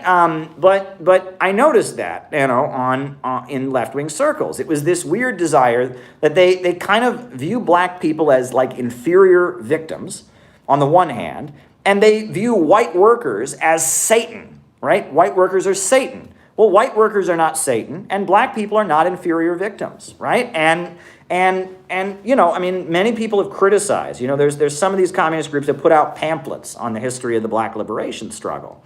And it's just oppression, oppression, oppression, oppression, the history of Jim Crow, the history of slavery, the history of police brutality, and then it ends with, join our communist group, we have the answer, big picture of their white leader. That's not okay. And one of the best things about the Communist International was their support for black nationalism, recognizing that black people in the United States constitute a colonized people, and that as a colonized people, they have the right to self-determination. And in the course of struggle, black people will develop their own leaders. They're not going to rally around a white savior. Black people, in the course of fighting for their national liberation, will develop national liberation fighters. When Ireland was fighting against the British, they didn't find some British guy who really truly understood them and rally around him. No, they had James Connolly, they had Wolfe Tone, they had their own leaders. And that the black people of the United States, as a colonized people who are being oppressed, are going to develop their own leaders. And it is the job of communists, principled communists, to support the leaders that the black community has picked for itself, and to not try and impose white leadership on the black liberation struggle, right? That is the duty. That is the duty of white communists, right? That when the Black Panther Party emerged, you didn't go to the black community and say, don't join the Black Panthers, join our group. You didn't do that. The idea was to support the Black Panther Party. I don't go to the black community and say, don't join with Minister Farrakhan, I don't do that. I recognize that as the black nation, a colonized group of people, fights for its national liberation, they will select their own leaders, like Dr. Martin Luther King, like Malcolm X, and that my duty as a white communist is to support on record as a white man who supports Minister Farrakhan. Why? Because he is a leader the black community has chosen. He is anti-imperialist. He stands against U.S. imperialist wars. He supports Russia. He supports China. So I support the anti-imperialist leadership the black community has selected, right? And that is the correct approach to the national question. And furthermore, the question of integration or separation. Again, I don't go to the black community and tell them to separate. That would sound like segregation. If I went to the black community and had a map and I said, here's where we're going to, after the revolution, we're going to give you your own country, that would sound like segregation, would it not? That would sound pretty So I don't go around advocating black separatism because as a white man, that doesn't sound good. On the other hand, I don't go around advocating integration either, right? If the black community, right, doesn't want to integrate, right? If a black nationalist does favor separation, does want to break away and form a black belt, does want to promote black capitalism, I don't argue with that because, again, the question of integration or separation is up to the colonized people, right? That is the point. And that if you can understand the oppression of black people in the United States as a question of national oppression, right? That black people in the United States, they're like Puerto Rico, they're like Ireland, they're a nation that is being oppressed as a nation, right? It's a group of people that has their own territory, that has their own language, that has their own religious groups, that has a common history of being brought to this country and exploited as slaves. That is the national question. That is how communists approach the black question. They approach it as a national question, Not a question of racism, of, everyone's got to change and stop judging people. No, not in condescension, like, God sent me, the great white person, to the earth to liberate the black people, but as a nation. That is the communist approach to the black question in America. It is a national question. And oppressed nations, if they choose, do have the right to integrate, with wider society, and they have the right to separate. And in the course of their struggle, the black nation will develop its own indigenous leadership. It will develop its own leaders and its own community, its own organizations. And as a white communist, you have to respect that. And so, you're asking me, how do we reach out to the black community? Well, I would happily engage with any black person about my politics. I would happily do it. But at the same time, I don't see myself as in competition with the indigenous leadership of the black community. And I support the national leadership of the black community. So that is my approach to it. And this is the approach. If you read Harry Haywood, right, who wrote Black Bolshevik, which is a key communist text, right? He was a leader of the Communist Party during the 1930s, a black revolutionary fighter. He wrote a very good book called Black Bolshevik. If you read Nelson Peary, who was a great black revolutionary leader who eventually formed the Communist Labor Party, this is the communist approach to the black question, is supporting the leadership of the black community, recognizing that the black community will develop its own leadership, not trying to compete with that leadership, not advocating integration or separation. That's the approach. That is the approach. And if you have the understanding that the black community constitutes a nation, you can develop that approach. And that is what is missing in a lot of the communist circles. There is there's a lack of understanding the black question as a nation, as a national question, right? There's a lack of that. And once you develop that understanding, the approach makes sense. And I'm tired of the white savior complex, right? I am very, very tired of seeing the white savior complex, right? Right? I'm tired of it. I'm really, really tired of it. I'm really, on the one hand, tired of seeing communists hate white workers. On the other hand, I'm tired of communists condescending to black workers and thinking that they are the savior of black workers. They are neither of those things, right? They are neither of those things. White communists are not the condescending saviors of the black community. The black community will fight for its own liberation, will develop its own leadership and organizations, like the Nation of Islam, like the All-African People's Revolutionary Party. They will develop their own leadership and their own organizations. And as a white communist, it is your duty to support that, but it's not your duty to try and take it over. And so there you go. All right. Next question. Okay. Is lying inevitable in politics? Is lying inevitable in politics? I mean, that's an interesting question. I feel like, the question is it inevitable that in the course of politics, somebody's going to tell a lie? Yeah, I think you're right. Look, there's never been a political debate that I've been part of in which somebody on one side or the other hasn't told a bold-faced lie. Right? That's what human beings do, unfortunately. Lying is not a good thing. Honesty is very, very important. Honesty is a good thing. Lying is not a good thing. Generally, you want to be honest and truthful, but unfortunately, yes, in the course of politics, somebody usually lies. That's a joke we have about, politicians lying, right? How can you tell a politician is lying? His lips are moving, but there's jokes about that, right? And yes, politicians lie all the time. Yes, they do. And Joe Biden, it's kind of sad. I don't know if people have seen the clip, but Joe Biden lied about his family origin and claimed his father was a coal miner or something when he wasn't. And then he laughed about it. He laughed about it. All right, Joe Biden laughed about it on the Daily Show with Jon Stewart. He said something like, I might be president today if I hadn't lied about it. Oh, well, I knew not to try that old thing again. There's a cynical approach among a lot of these politicians, right? There's a very cynical approach among them. Joe Biden has lied about his family origin many times, right? And Joe Biden also engaged in plagiarism.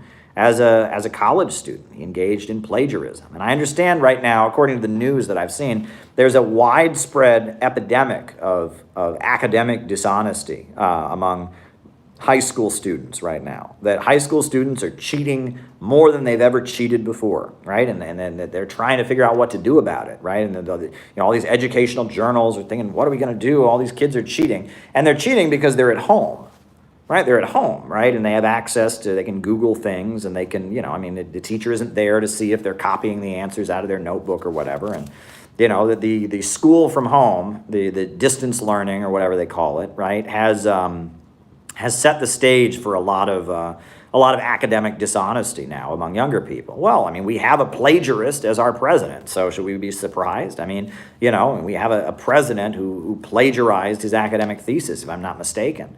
So there you go. But yeah, unfortunately, yes, human beings tell lies. Yes, they do. And in the political process, politicians lie to each other. Yes, they do. It's not a good thing. I will add one thing, and I'm not the first person to have said this, but there are many people who will come to communists, and they will say, why don't you just get a new name? Have you ever heard this? This is the oldest wise guy cliche. You're out there saying you're a communist. They're like, why don't you just give it a new name? Give it a new name. Right? Have you ever heard this? Give it a new name. And the thing is, it's like, think about this, right? So imagine that we just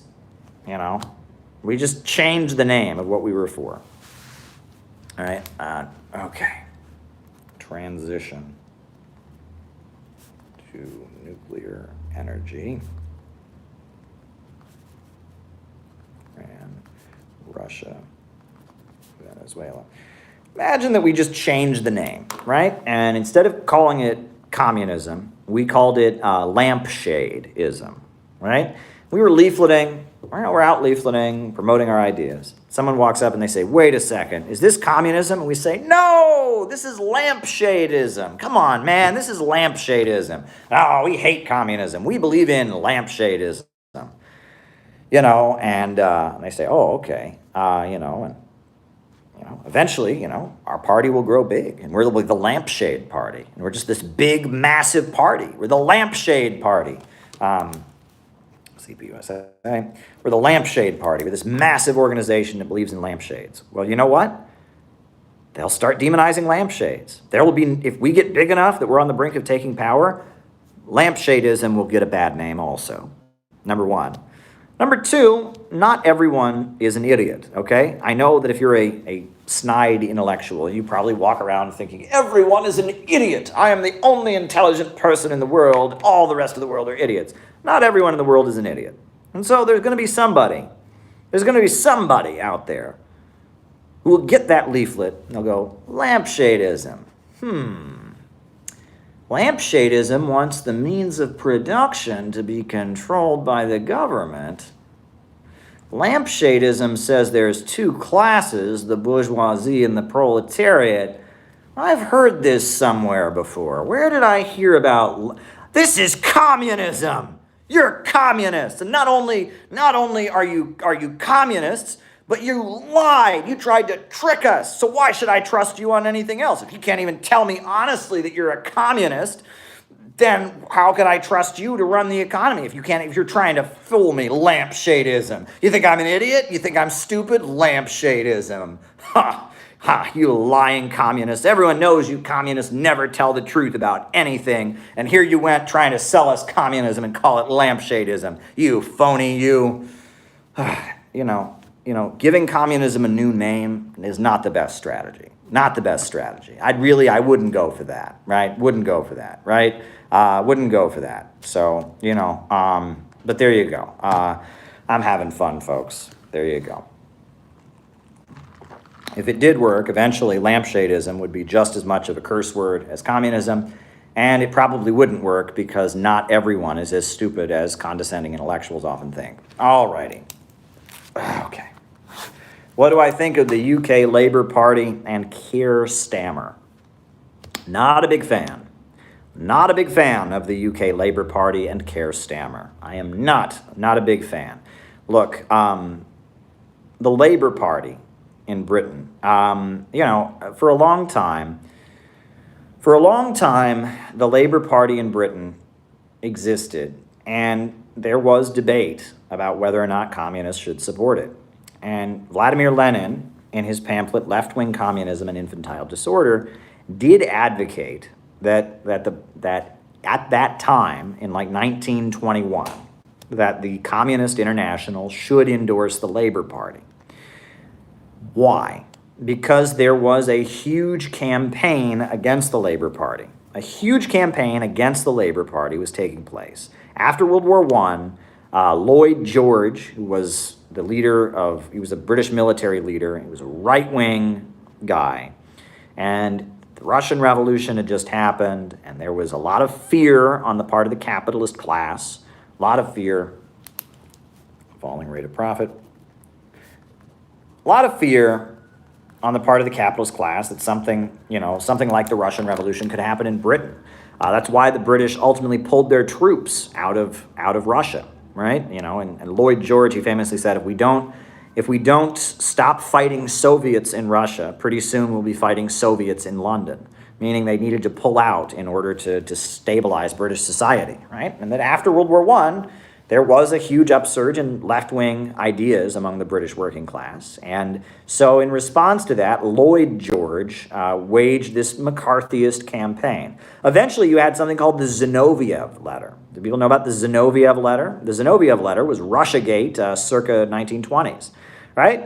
The British, some right-wing British people faked a letter, right? They faked a letter, right, to prove the Labor Party were agents of the Soviet Union, were agents of the Russians. And it was a fake letter, the Zinoviev letter. And it was, we have a letter that proves that the Labor Party are a bunch of dirty, rotten commies, the Zinoviev letter. And it was a hoax, it was a fake, right? That happened a little bit later. But there was this McCarthyite, hysterical, anti-communist campaign against the Labor Party, even though the Labor Party wasn't revolutionary, wasn't really a socialist party, because it was this, this mainstream party that advocated for workers' rights and unions. There was a hysterical anti-communist campaign against it. So in that context, Lenin said that it was necessary for the communists of Britain to endorse the Labor Party because the workers who were in unions, the workers who supported the Labor Party, were under attack, and that they were facing this onslaught from the bourgeoisie and this very mild social democratic grouping, the Labor Party, was being threatened and attacked, and that if the communists wanted the British working class to listen to them, in that context, in the 1920s, Aaron Mate, it was necessary. It was necessary for the communists to endorse the Labor Party, symbolically to oppose that McCarthyite campaign, right? And it was a tactic. And Lenin famously said that endorsing the Labor Party would be like, it would be supporting the Labor Party in the same way that a rope supports a hanged man, meaning that in order to destroy the social imperialism and opportunism of the Labor Party, it was necessary to gain an audience with the workers in Britain who were defending the Labor Party. So, in a way, you were endorsing the Labor Party in order to destroy the Labor Party.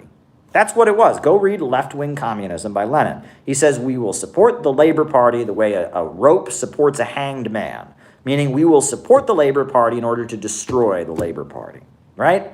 It was a tactical decision at a specific moment when the Labor Party was the party of labor unions in Britain. It was full of phonies, but it was being attacked by McCarthyist hysteria. That was why. And it was a temporary thing that under certain circumstances, supporting the Labor Party might have made sense. Now is not those circumstances. Jeremy Corbyn,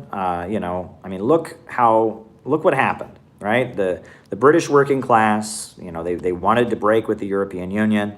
They were tired of phony politicians, and the Labor Party opposed Brexit and tried to go back on it even after the overwhelming vote for Brexit. The Labor Party had this witch hunt and this purge of Jeremy Corbyn for, God forbid, not being a Zionist and not supporting Israel. This whole campaign that he talked to somebody who was anti-Semitic, and they whipped up this hysteria, and then we had confessions from various forces in the Labor Party that basically said that anti-capitalism is anti-Semitism, and there's this ugly, prolonged campaign against Jeremy Corbyn. And yeah, the Labor Party sucks, okay? The UK Labor Party sucks. It sucks. I mean, I'm just being real. I mean, the Labor Party of the United Kingdom is a pro-imperialist party. They couldn't even stand Jeremy Corbyn. I mean, as much as Jeremy Corbyn, was a reformist and such, they couldn't even stand him, and they couldn't even just call him too radical. They had to ID poll his campaign and say he's an anti-Semite. That's the Labor Party, right? And the Labor Party sold out. The Labor Party sucks. Yeah, the UK Labor Party and its new leadership and all that. The UK Labor Party absolutely sucks. Okay, I'll just be real, right? The UK Labor Party, it makes BreadTube look good. Okay, the UK Labor Party is a mainstream political party, and Jeremy Corbyn, and I was kind of, I liked the fact that he had an anti-war background, but they couldn't tolerate him. And he was just a temporary measure. They temporarily put him up as a way to try and appease the left, because there are millions of people in Britain who do want socialism, who do want real socialism. And Jeremy Corbyn was a way that those people could be kept in the Labor Party rather than breaking with it. And it was a way to infect those people with bourgeois ideology, because he was somebody who had a genuine progressive background. Having him as a leader kept people, and it was a disaster. The UK Labor Party is a disaster. Next question. Taiwan and China. Taiwan is China. Taiwan is China. Taiwan is China. Taiwan is China. Taiwan is China. Taiwan is China. Taiwan is China. Taiwan is China. Taiwan is China. Taiwan is China. Taiwan is China. Taiwan is China. Taiwan is China. And as much as you want to say it's not, you are wrong. Taiwan definitely is China. And I don't know what the incident you're referring to is, but that was the next question. But Taiwan is definitely China. End of discussion. All right. Mike Pompeo admits that the CIA and the intelligence community lie. Yes, that is very famous, right? Mike Pompeo sat there. He's like, when I was head of the CIA, we lied, we stole, we cheated. Yep, from the horse's mouth, Mike Pompeo, former CIA agent, blatantly confesses that the CIA are a bunch of liars. So why should we trust the CIA to investigate? Why should we trust the CIA to investigate the Wuhan lab, right? I mean, who's to say they won't fake the results? The CIA has lied, planted fake media stories, Project Mockingbird. So there you go. Did I take the Pfizer vaccine? No, sir, I took the Moderna vaccine. And the first Moderna vaccine I got was okay. The second dose kicked my ass. I don't know if you saw the stream, I was able to do like one stream like 2 days later, and oh my God, that second dose was, that was a punch in the gut. It hit me a lot harder than it hit most people, but I got over it. Now I am a fully vaccinated human being. According to the people at my gym, I am not even required to wear a mask at my gym. I still do because I don't want to freak people out. But they said, if you are vaccinated, you don't have to wear a mask at the gym when you work out, which I appreciate. It's nice that they're doing that. I still wear the mask until I start seeing a lot of maskless people. I'm going to keep my mask on I don't want to have a problem, right? I don't want someone to walk up to me. Why are you not wearing a mask? Because I'm vaccinated, MF, or you MFer. You want to take it outside? Goes, well, I'll put my mask on before I go. I mean, I just don't want to, I don't know. I don't want to get into petty drama with people over masks. So I will wear my mask at the gym, but yes, there you go. Someone said I should go on Jimmy Dore. Well, I agree. I would love to chat with Jimmy Dore. Every time they go after Jimmy Dore, I'm on Jimmy Dore's side. Force the vote, I was with Jimmy, right? When it came to, should we engage with right-wingers, I was with Jimmy. So, yeah, I'd love to go on Jimmy Dore. I know he said he will have me on a number of times. I'm on a list of people, I guess, that will eventually go on his show. So I hope that one of these days I get a Twitter message or a Facebook message or a YouTube or whatever, and I hope one of these days I hear from them and I go on there, because I am a huge Jimmy Dore fan. I'm a huge Jimmy Dore supporter. When they go after Jimmy Dore, it makes me mad. Jimmy Dore is a good guy. Jimmy Dore is a good guy. Me like Jimmy. So there you go. All right. What do I think of monarchy? Well, I'm not in favor of monarchy. I think monarchy is outdated. It's a holdover from feudalism. That said, I do understand that there are some nations, that have a spiritual attachment to their monarchy. And I don't understand that. If a group of colonized people, Hawaii, for example, right? Hawaii, before the colonization of Hawaii by the United States, Hawaii had a monarchy. And if a group of Hawaiian independence activists wanted to restore the monarchy of Hawaii, I would support their right to do it. And it would be a little bit different, right? It would be based on the fact that they are trying to defend their indigenous heritage, etc. The USA invaded Hawaii and seized it. So in some countries around the world, the monarchy has kind of a cultural value and a spiritual value, and it's symbolic, right? I'm not in favor of autocracy, right? I'm not in favor of an absolute monarchy, but having a symbolic monarch in some places, again, I am just against it. But I understand that nations do have the right to self-determination, etc. But for the most part, I'm just against it. But at the same time, monarchy, the UK monarchy needs to be abolished. The Queen of England needs to be abolished. Get out of there, right? Get rid of it, right? All these countries that are still in Europe that are constitutional monarchies, they need to get rid of that. But, if the people of Hawaii in their fight for independence wanted to restore the symbolic title of a monarch, I would support their right to do that. There's spiritual attachment to various monarchical figures throughout the developing world. And that's something that colonized people have the right to determine for themselves, right? If colonized people, as they're fighting for their independence, again, they have the right to pick how they want to set up their own governments. If they want to have a symbolic monarchy, that's not my business, ultimately. So there you go. All right. Okay.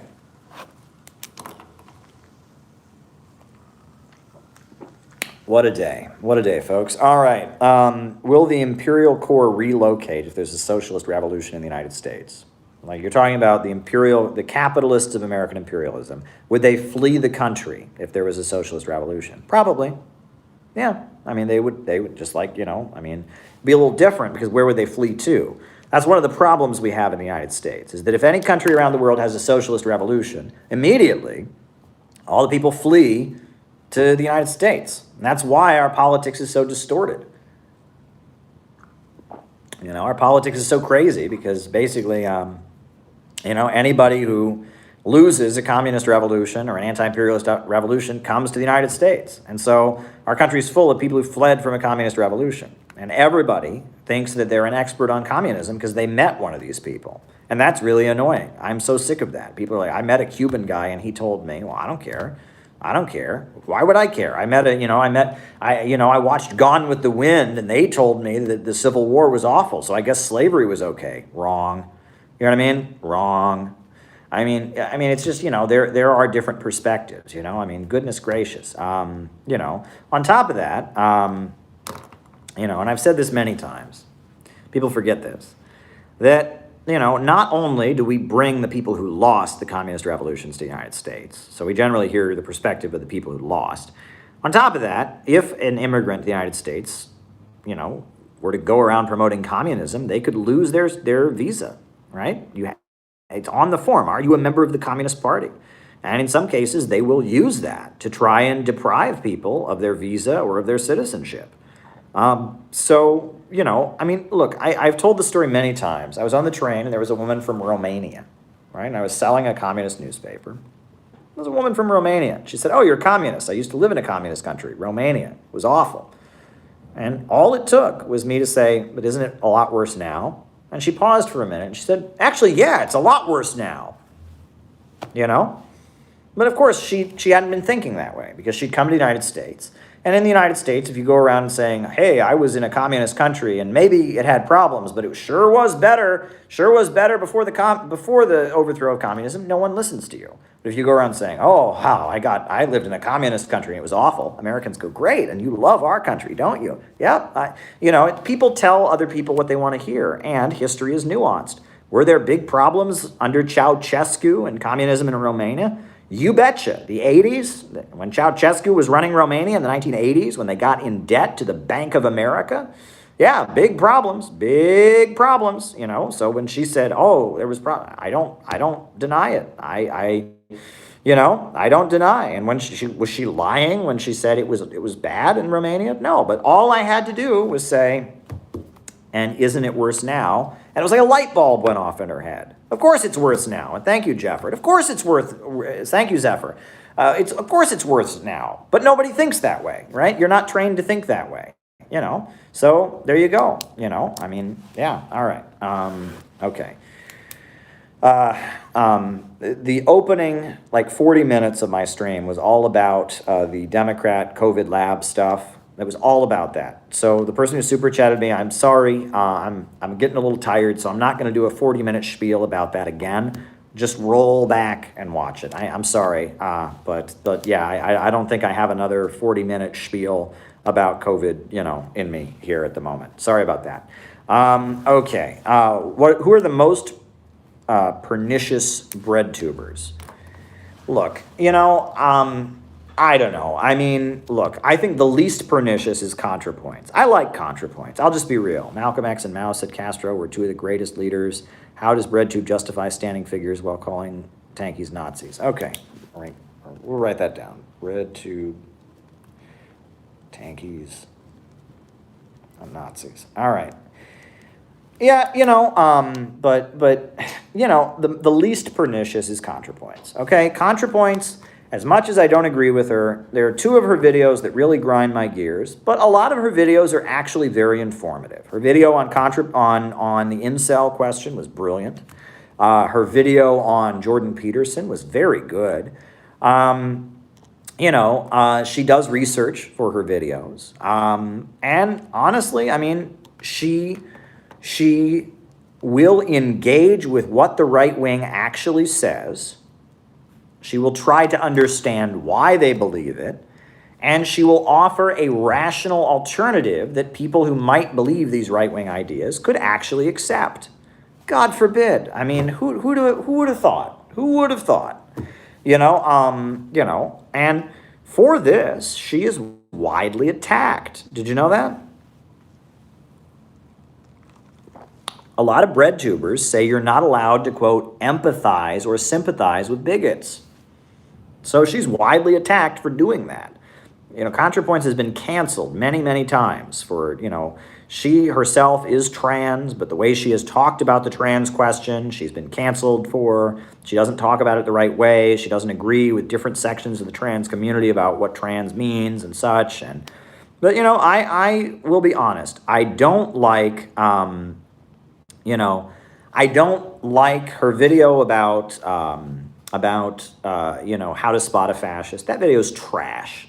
It's trash, okay? And I ripped that video to shreds, right, in my book, because it's trash. Her video, How to Spot a Fascist, is trash, and it's below her. She can do much better than that.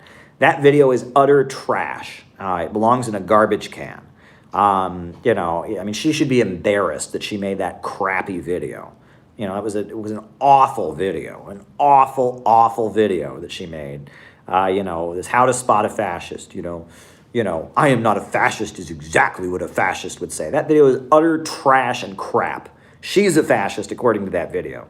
Right? According to that video, you know, you can disavow fascism, you can argue against fascism, but if you use a secret hand sign, or if you share a meme, or you use a phrase like Western civilization, you're a fascist. And they all are using secret hand signs, and there's many of them, and it's this vast conspiracy. She spends part of the video dressed up in a Nazi costume, right? Dressed up in this, like, you know, the visor helmet and all. She's dressed like a fucking fascist in the video. Right? And of course she disavows fascism in the video. It's an anti-fascist I mean, you know, I mean, it's like you could that video, according to the logic of that video, at least 50% of the American public are fascists. That video is utter trash, and it feeds this narrative that there's really nothing wrong with capitalism, nothing wrong with imperialism. There's just this evil fascist conspiracy that's infiltrated the US government. And you can tell by their like secret hand signs and their code names and their like disagreeing with BreadTube, and it's this fascist plot that's seized control of the government. If we can just purge this vast secret plot of fascists, then everything will be okay. Doesn't that remind you of a certain other conspiracy theory? Doesn't that remind you of a certain other conspiracy theory that you've heard? That there's nothing wrong with Western capitalism, nothing wrong with the West and the capitalist system and imperialism. There's just this group of people that have a certain religion and have a certain background that have infiltrated the US government, and they're bad. I mean, doesn't that remind you of that? It's basically, it's a weird like knockoff of anti-Semitism. Right? You know, I mean, if you say the problem isn't capitalism, it's just this secret plot by these people. That's basically what anti-Semitism is, right? Well, there's no problem with capitalism, it's just the Jews. Well, ContraPoints doesn't say it's the Jews, it's just the secret white nationalist conspiracy. You know, do white nationalists exist? Yes. Do white nationalists hide their views? Yes. Is every person who's ever said Western civilization on Twitter a fascist? No. Are all fascists white nationalists? No, actually. The right wing, the alt-right, whatever the hell you want to call it, has all kinds of people who are not white nationalists in it. Libertarianism is ANCAPs, anarcho-capitalism is a big part of the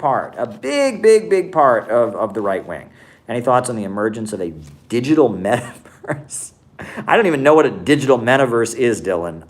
Seems like the next step for the internet big. I don't even know what that is, Dylan. I don't know what a metaverse is, so I can't answer that one. That video is below her. Its video is below ContraPoints. She can do better than that. And you know, it's basically repackaged anti-Semitism as far as I'm concerned. The problems are systemic. It's capitalism. It's not a vast conspiracy by a group of people who want to create an ethno-state. All right? That's not the problem. The problem is not a vast conspiracy by a group of people who want to create an ethno-state. The majority of people in the quote-unquote alt-right universe are not white nationalists. The white nationalist current, that's Richard Spencer and, you know, I don't know, the Traditionalist Workers' Party and people like that. You know, that exists, and those people are very hateable, and they are, you know, wrong in many, many ways. But that is not all of the right wing. I'd say the vast majority of Trump supporters don't think that way. A lot of the right wing are anarcho-capitalists. A lot of them are evangelicals. You know, a lot of them are QAnon conspiracy people. There's far more out there. The white nationalist element is a very small percentage of the right.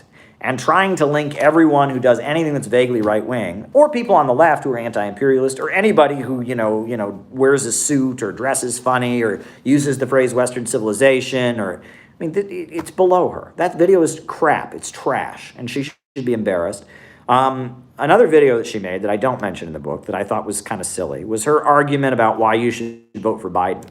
And I watched it, and it was just like, you know, it was like, basically, her argument is all the leftists who don't vote for Biden are not voting for Biden because they want an armed communist revolution, and the chances of an armed communist revolution happening anytime soon are very slim. And I watched that video, I'm just like, it's like, you know, we just assume Biden's better than Trump, which, I mean, arguments could be made for that, but it's not assumed, right? I mean, you know, right? Trump, you know, Biden seemed more pro-war in some ways, and Trump, I mean, you know, an argument could be made for that. But so we just assume Biden's better than Trump. And then on top of that, we assume that the only reason a socialist or a revolutionary wouldn't vote for Biden is because they are like crazy ultra-left and they want to like violently overthrow the government. And it's like you watch that and it's just like, that's such a straw man. I was like, come on, ContraPoints, that's beneath you. You can do better than that. You can do better than that. And she can do better than that.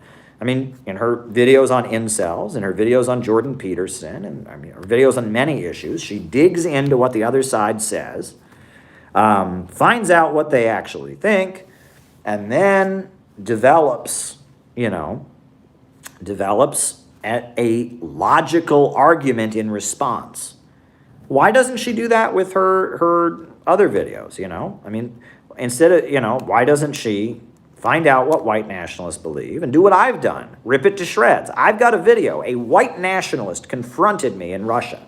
When I was speaking at the World Festival of Youth and Students, a young man who is in Russia, who is studying physics, and is a white nationalist, a pan-Europeanist. He wanted all white Christian people of the world to be united into one single government, a pan-Europeanist white nationalist, confronted me about white nationalism and said, what do you think about having all the white Christians of the world united into one nation? And I destroyed it, and I showed that there is no such thing as white and Christian, right? And I ripped it to shreds. Go watch it, watch it. Caleb Maupin destroys white nationalism. I was in Russia, and this white nationalist kid, a more Russian knockoff of it, right? I mean, Russia, these politics are very different. But, a white nationalist came to my speech at the World Festival of Youth and Students, got up and asked me the question, and I ripped it to shreds. There's no such thing as a white nation, right? The very name white nationalist is an oxymoron. All white people have in common is that they are not black, they are not brown. That's it, right? There is no white nation, right? I'm here in New York City, right? I'm white. And you know what? There are people around here that are Polish, and they're white. I am a Protestant, and I am of Irish heritage. They are Polish, and they are Roman Catholic, and we are both white. There are Greek people in New York City. There's people in my neighborhood who are Greek, who do not speak English, right? They speak the Greek language. They go to Greek Orthodox Church, and they are white. There are Russians who live in New York City, who are Russian. Go to Brighton Beach in Brooklyn. There's a whole neighborhood full of people that are white. They are white, and they speak only Russian. They go to Russian Orthodox Church. They shop at Russian-speaking businesses, and they are white. Are they the same nationality as me? We don't have the same language. We don't have the same territory. We don't have the same religion. We don't have the same history. How am I the same nation as the Russians of Brighton Beach? I'm not, right? There is no white nation. There is no way that the definition of a nation, the scientific definition of a nation, you can talk about, Lenin, you can talk about the Max Weber, the scientific definition of a nation does not apply to white people in the United States. It doesn't. So the entire concept of white nationalism is idiotic, okay? Because there is no white nation, right? In fact, white nationalists tend to be really anti-Semitic. They tend to think there's a Jewish conspiracy against this fictional white nation that they believe in. Well, I got news for you. Jewish people in the United States are considered white. The definition of whiteness in U.S. culture applies to Jews. Jews in the United States are white. So even their definition of white nationalism does not include, would include the very people that they say are not part of it. There is no white nation in America. Throw white nationalism in the toilet. It's a dumb idea. And it's a counter gang. It's just like, this is what happens. The capitalists fight with one another. They build factions to be their foot soldiers. And white nationalism is a counter gang set up to serve one wing of the capitalist class. They get a whole bunch of young, angry, white working class guys, and they say, you know why you're being oppressed? Because you're white. So go fight the black people for us. And they say, oh, that's right, I'm being oppressed because I'm white, bread and soil. And they go and they become the foot soldiers, right? And they're serving one wing of the ruling class. They're fighting against Black Lives Matter. They're fighting against voices that are anti-racist. They're trying to push back. They're serving one faction of the ruling class against another, and they're intended to be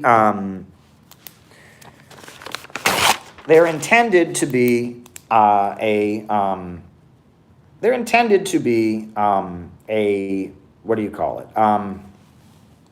They're intended to be I wrote it down. They're intended to be a counter gang. It's never going to get a mass following. So there you go. All right. Okay. There you go. That was a long answer. Okay.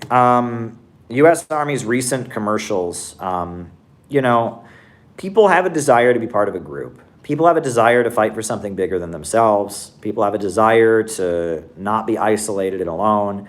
And the U.S. Army is trying to appeal to that, right? Joining the Army is joining a group, and it's a very disciplined group, and stuff. And it's really annoying because, all this stuff that they consider to be brainwashing, like cult brainwashing, they do in U.S. Army boot camp. Right? I mean, all the stuff that they, it's in every, they do it in U.S. Army boot camps all the time. That is a brainwashing program, if ever. What they do in U.S. Army boot camp is brainwashing, okay?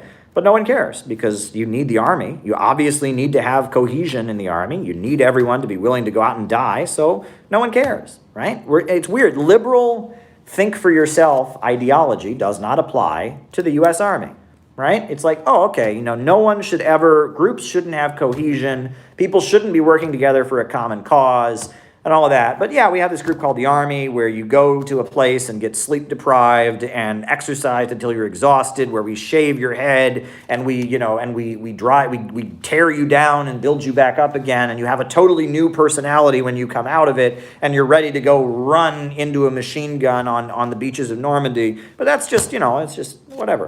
It's like liberalism cannot exist without illiberalism. Right?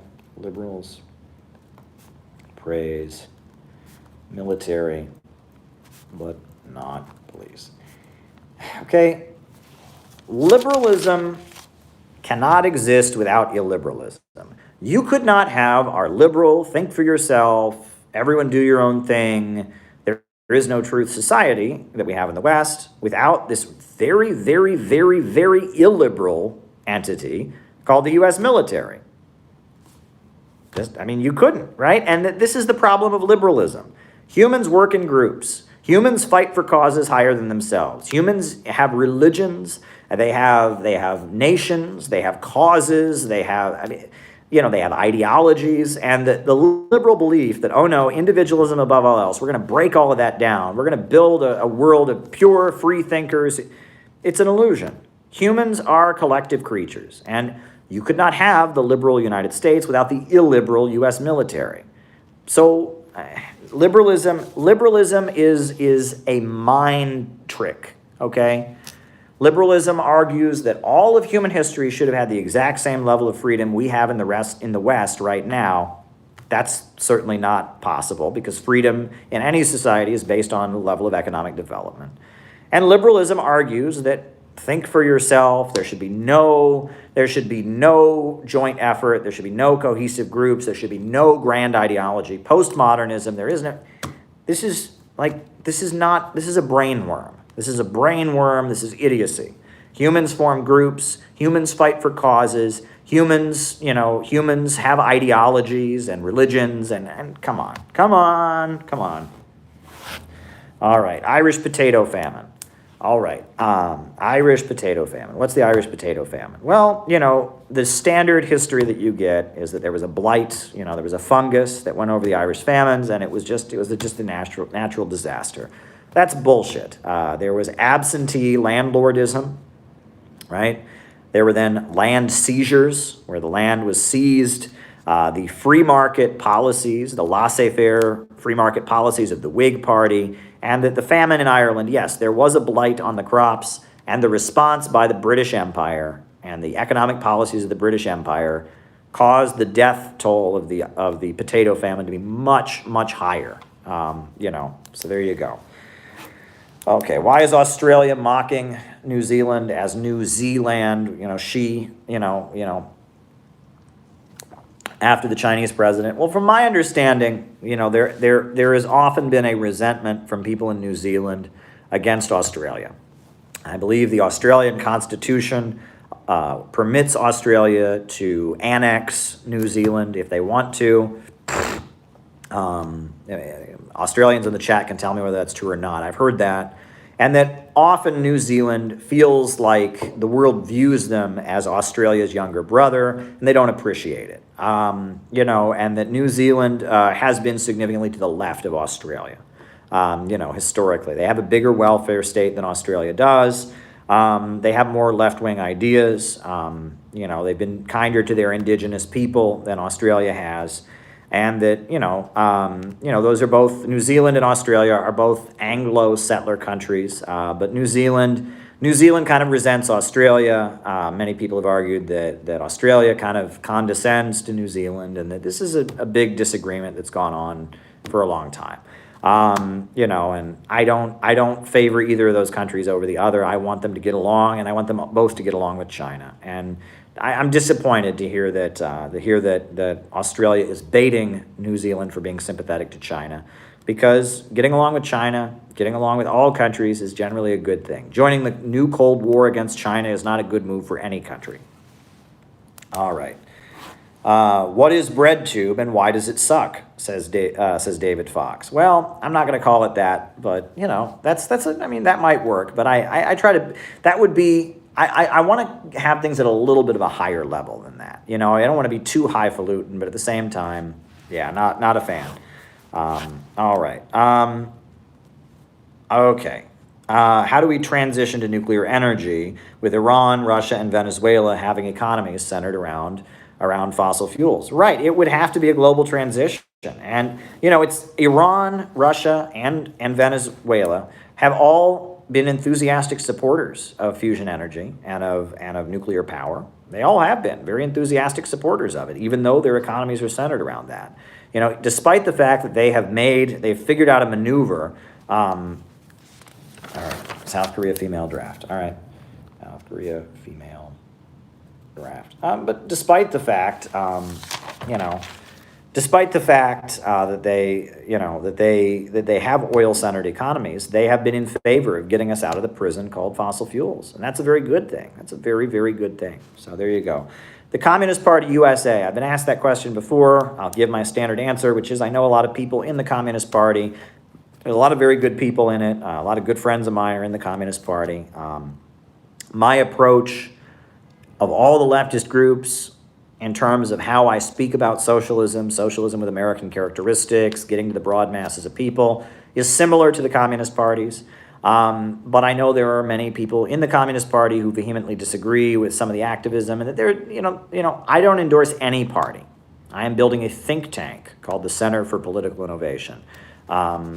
Okay, will South China Sea boil over?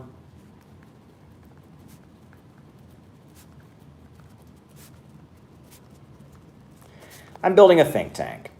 That's what I'm doing. I'm building a think tank, the Center for Political Innovation. I don't think any party at this time is really doing what needs to be done and engaging in mass socialist educational work. That's what I think needs to be done. That's what I want to do. And CPUSA members are heavily involved in my efforts, as are members of other parties, and they are welcome. All right. The falling rate of profit in the United States. Well, in capitalist production, right, the surplus value is extracted from the worker, right? That the worker does not get paid the full value of his labor, that the capitalist's profits come out of, they're extracted from the value put into the product by the worker.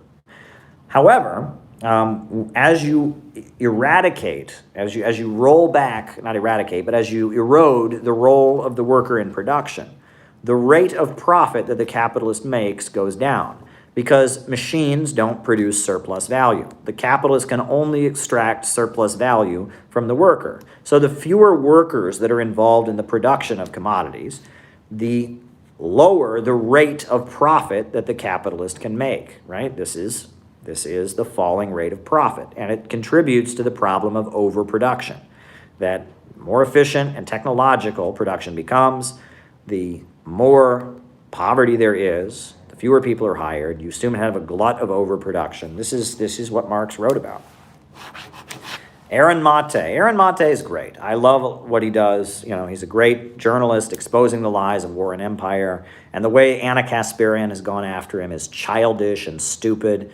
And he has exposed the lies of empire, and Anna Kasparian, is pro-imperialist, right?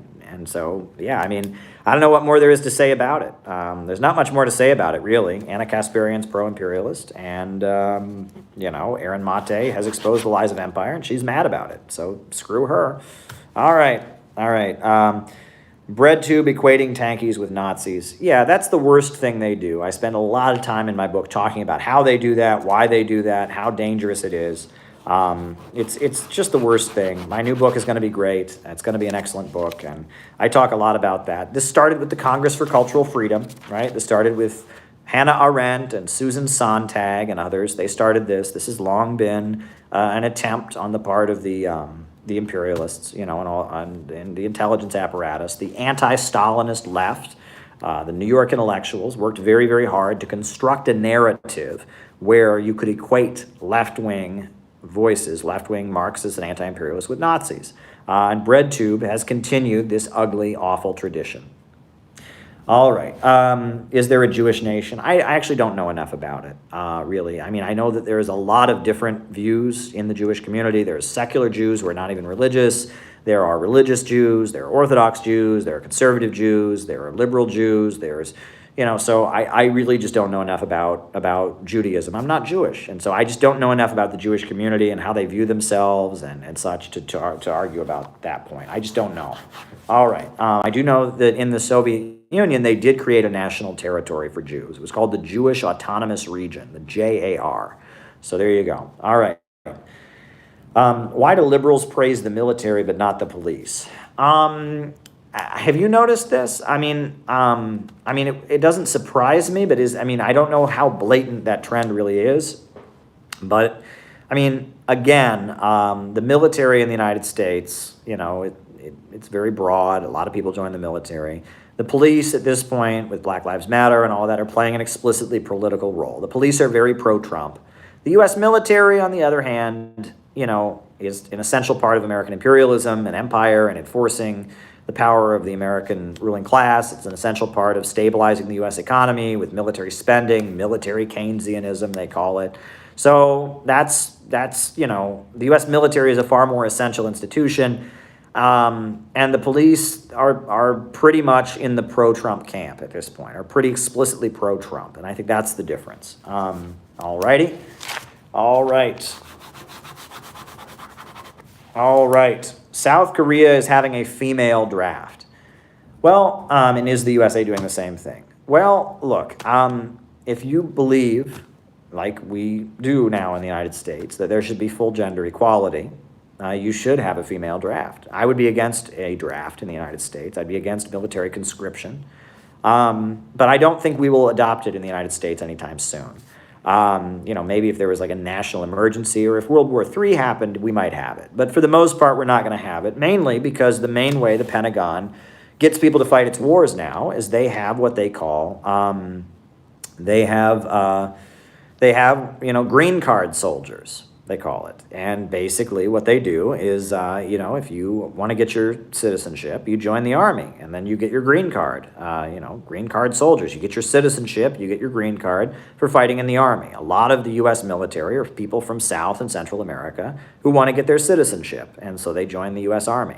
On top of that, we have what they call a poverty draft, right? And there's so much unemployment and lack of opportunities that on top of that, we have a poverty draft. So the poverty draft and the green card soldier program together, they kind of make it so there wouldn't be a draft. Now, there are some leftists who are very provocative in advocating a draft, saying that would force members of the ruling class to have their kids go and fight in the war. Right? That's a common argument we hear. Like, liberals and others will say, well, we should have a draft because then that'll make the leaders of the government, more questioning of whether we should go to war or not because their kids might go and fight and die. But as we know, from the Vietnam War era, George W. Bush got his name moved up and got into the National Guard. The rich have ways of making sure their kids don't die in wars. Okay, let's just be real. We know Bill Clinton got a Rhodes Scholarship and went to London and biked around Eastern Europe, and he made sure he didn't get drafted. And, the rich have ways of making sure their kids don't die in wars. So it's not a very good strategy. The idea, well, let's bring back the draft and that'll end the wars. Don't count on it.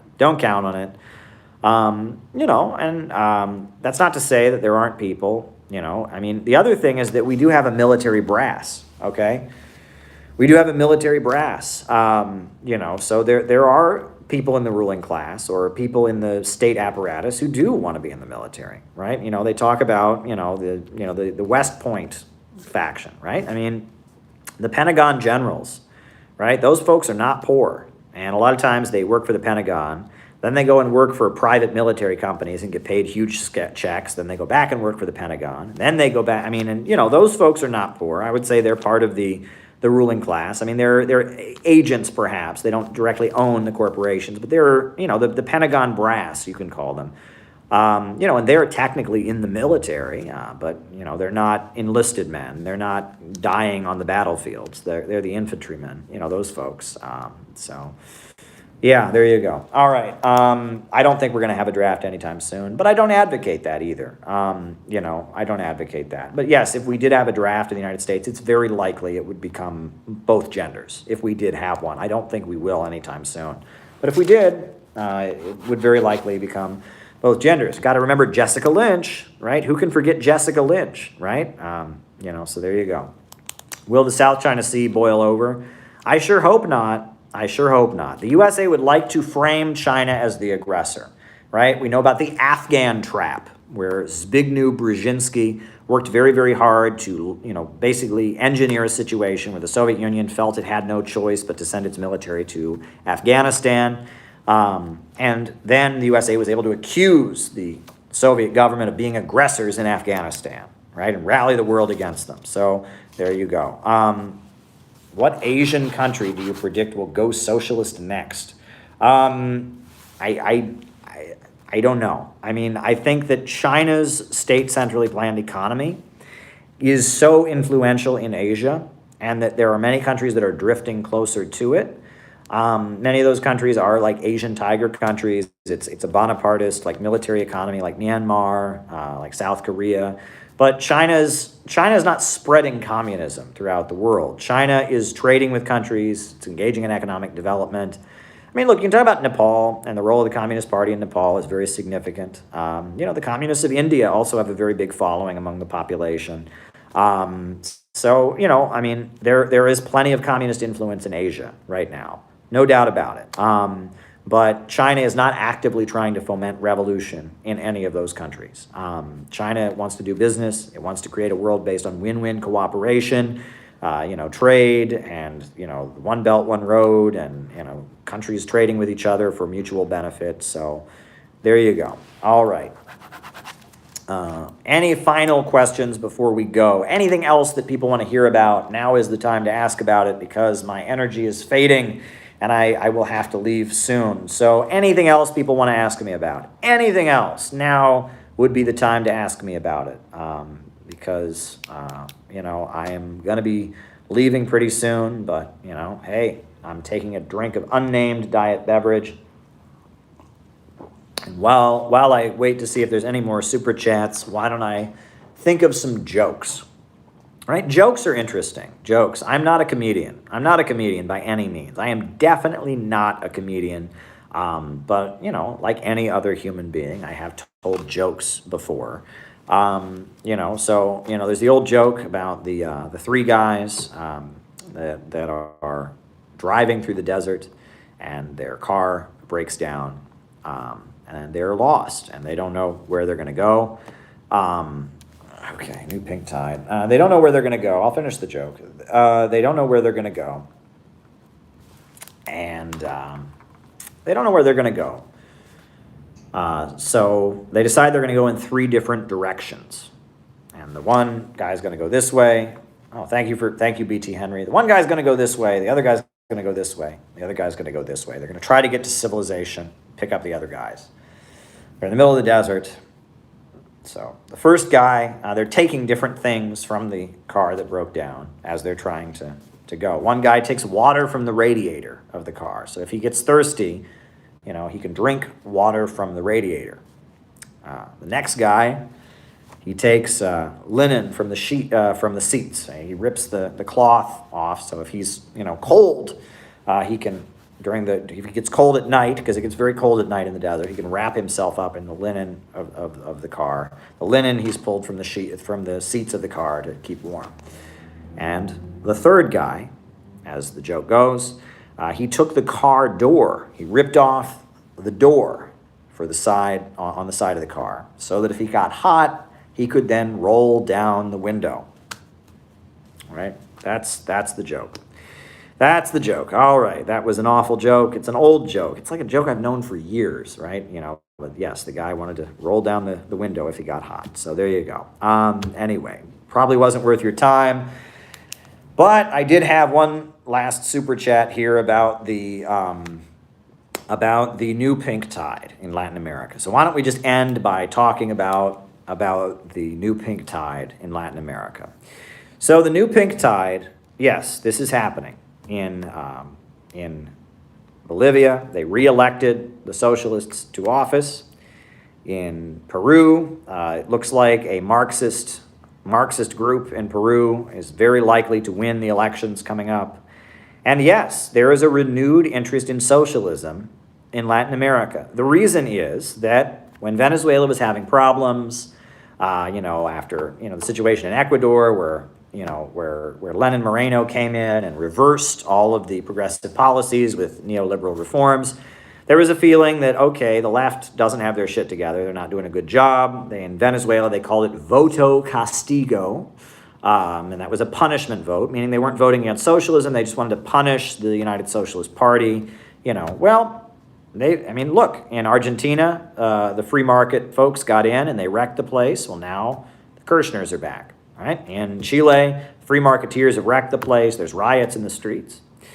In Peru, they never had Bolivarianism. They scared all the people with Sendero Luminoso, the Shining Path, the horrible, hated terrorist group, and that, but that's basically worn off. They can't do that anymore. Used to be whenever a socialist or communist would run for office in Brazil, they'd say, aha, you're part of the Shining Path. Well, now it's been so long since the crazy ultra-Maoists did their crazy ultra-Maoist stuff that people aren't as put off by it, so... there you go. Venezuela, they've held together. They haven't been overthrown. Bolivia's back in office. Nicaragua has a very good economy. And yeah, it looks like the pink tide is not over. The pink tide is not over. So there you go. That's the situation. Socialism, they had their chance. Bolsonaro, he was supposed to make Brazil better with the free market. He was going to come in there, he was going to privatize everything and create an economic boom in Brazil. He was going to get rid of all that socialism that was ruining things in Brazil, and he was going to fix Brazil. Oops. Oopsie poopsie. That didn't work out too well. How's Brazil been doing since Bolsonaro got in there and wrecked the place? How's Brazil been doing lately? How's that neoliberal experiment doing in Brazil? Oopsie poopsie. How's neoliberalism? How did that go? Classical composers. How did that go? How did that go in Chile? How did that go in Argentina? All these libertarians, they get in there, if we just privatize everything will go better. Oopsie poopsie. That didn't work. So now, yes, the pink tide, socialism, anti-imperialism is back in popularity. All right, so now classical composers. Every day I wake up and go to sleep with Mozart, Beethoven, or Bach, and sometimes Haydn. And when I do Haydn, I generally do Haydn's water music. Should I move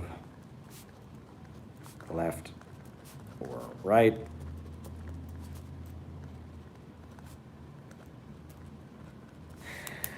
I generally do Haydn's water music. If I do Haydn, when I go to sleep, I generally listen to Mozart's piano pieces because they're calmer. And when I wake up, my waking up lately in the morning has been there's a YouTube video that has all of Beethoven's symphonies from the first through the ninth. And I just have that, and I just play it from beginning to end, and then I go back to the beginning, and I do that. And that's my waking up music, is Beethoven's symphonies, because they kind of give me the energy for the day. It's kind of, they're bombastic a little bit, they're bold, so there you go. There you go. We've got a libertarian there who doesn't think he's a libertarian, who's not actually a libertarian. And I'm really glad that super chat went through from LDT 9392. I'm really glad that went through because folks, libertarians don't really believe in freedom. Now he just made reference to a helicopter ride, and you should know about this. See, most of my audience are not libertarians; they don't know about this. But libertarians claim they believe in freedom, but they don't. They admire brutal dictators like Augusto Pinochet, who murdered 20,000 people and rounded them up in a sports stadium and tortured them to death. You can read about what was done to Victor Jara. And the craziest thing, so libertarians think that's funny. You know, it kind of arouses them, the idea of left-wing people being tortured to death. Those images of like all kinds of leftists, their relatives holding up pictures. Have you seen my son? Have you seen my daughter who has disappeared? They think that's hilarious, right? And they kind of like arouses them. I mean, a lot of them are literal Satanists, so you shouldn't really be surprised by that. Anton LaVey, the founder of the Church of Satan, actually worshipped Ayn Rand and promoted Ayn Rand's writing. So these people are, in some cases, literal Satanists. So it shouldn't be a surprise they admire brutal dictators who cut off the hands of Victor Jara and electrocuted him to death. And read about Victor Jara. This stuff gets them off. I mean, it arouses them on some level, right? I mean, they don't believe in compassion and kindness and empathy toward other human beings. They think that that's a weakness, that we should all just be self-serving, cruel people who put aside the needs of others.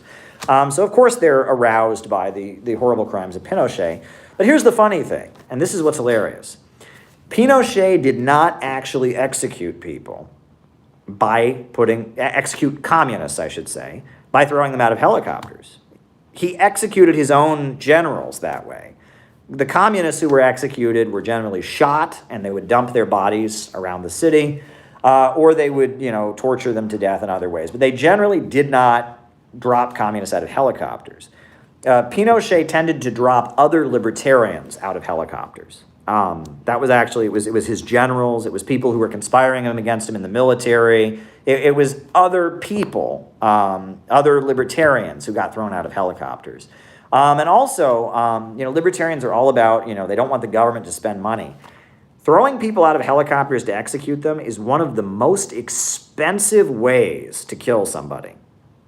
It is really expensive. It is really, really expensive to kill somebody by throwing them out of a helicopter. Did you know that? It's extremely expensive, right? A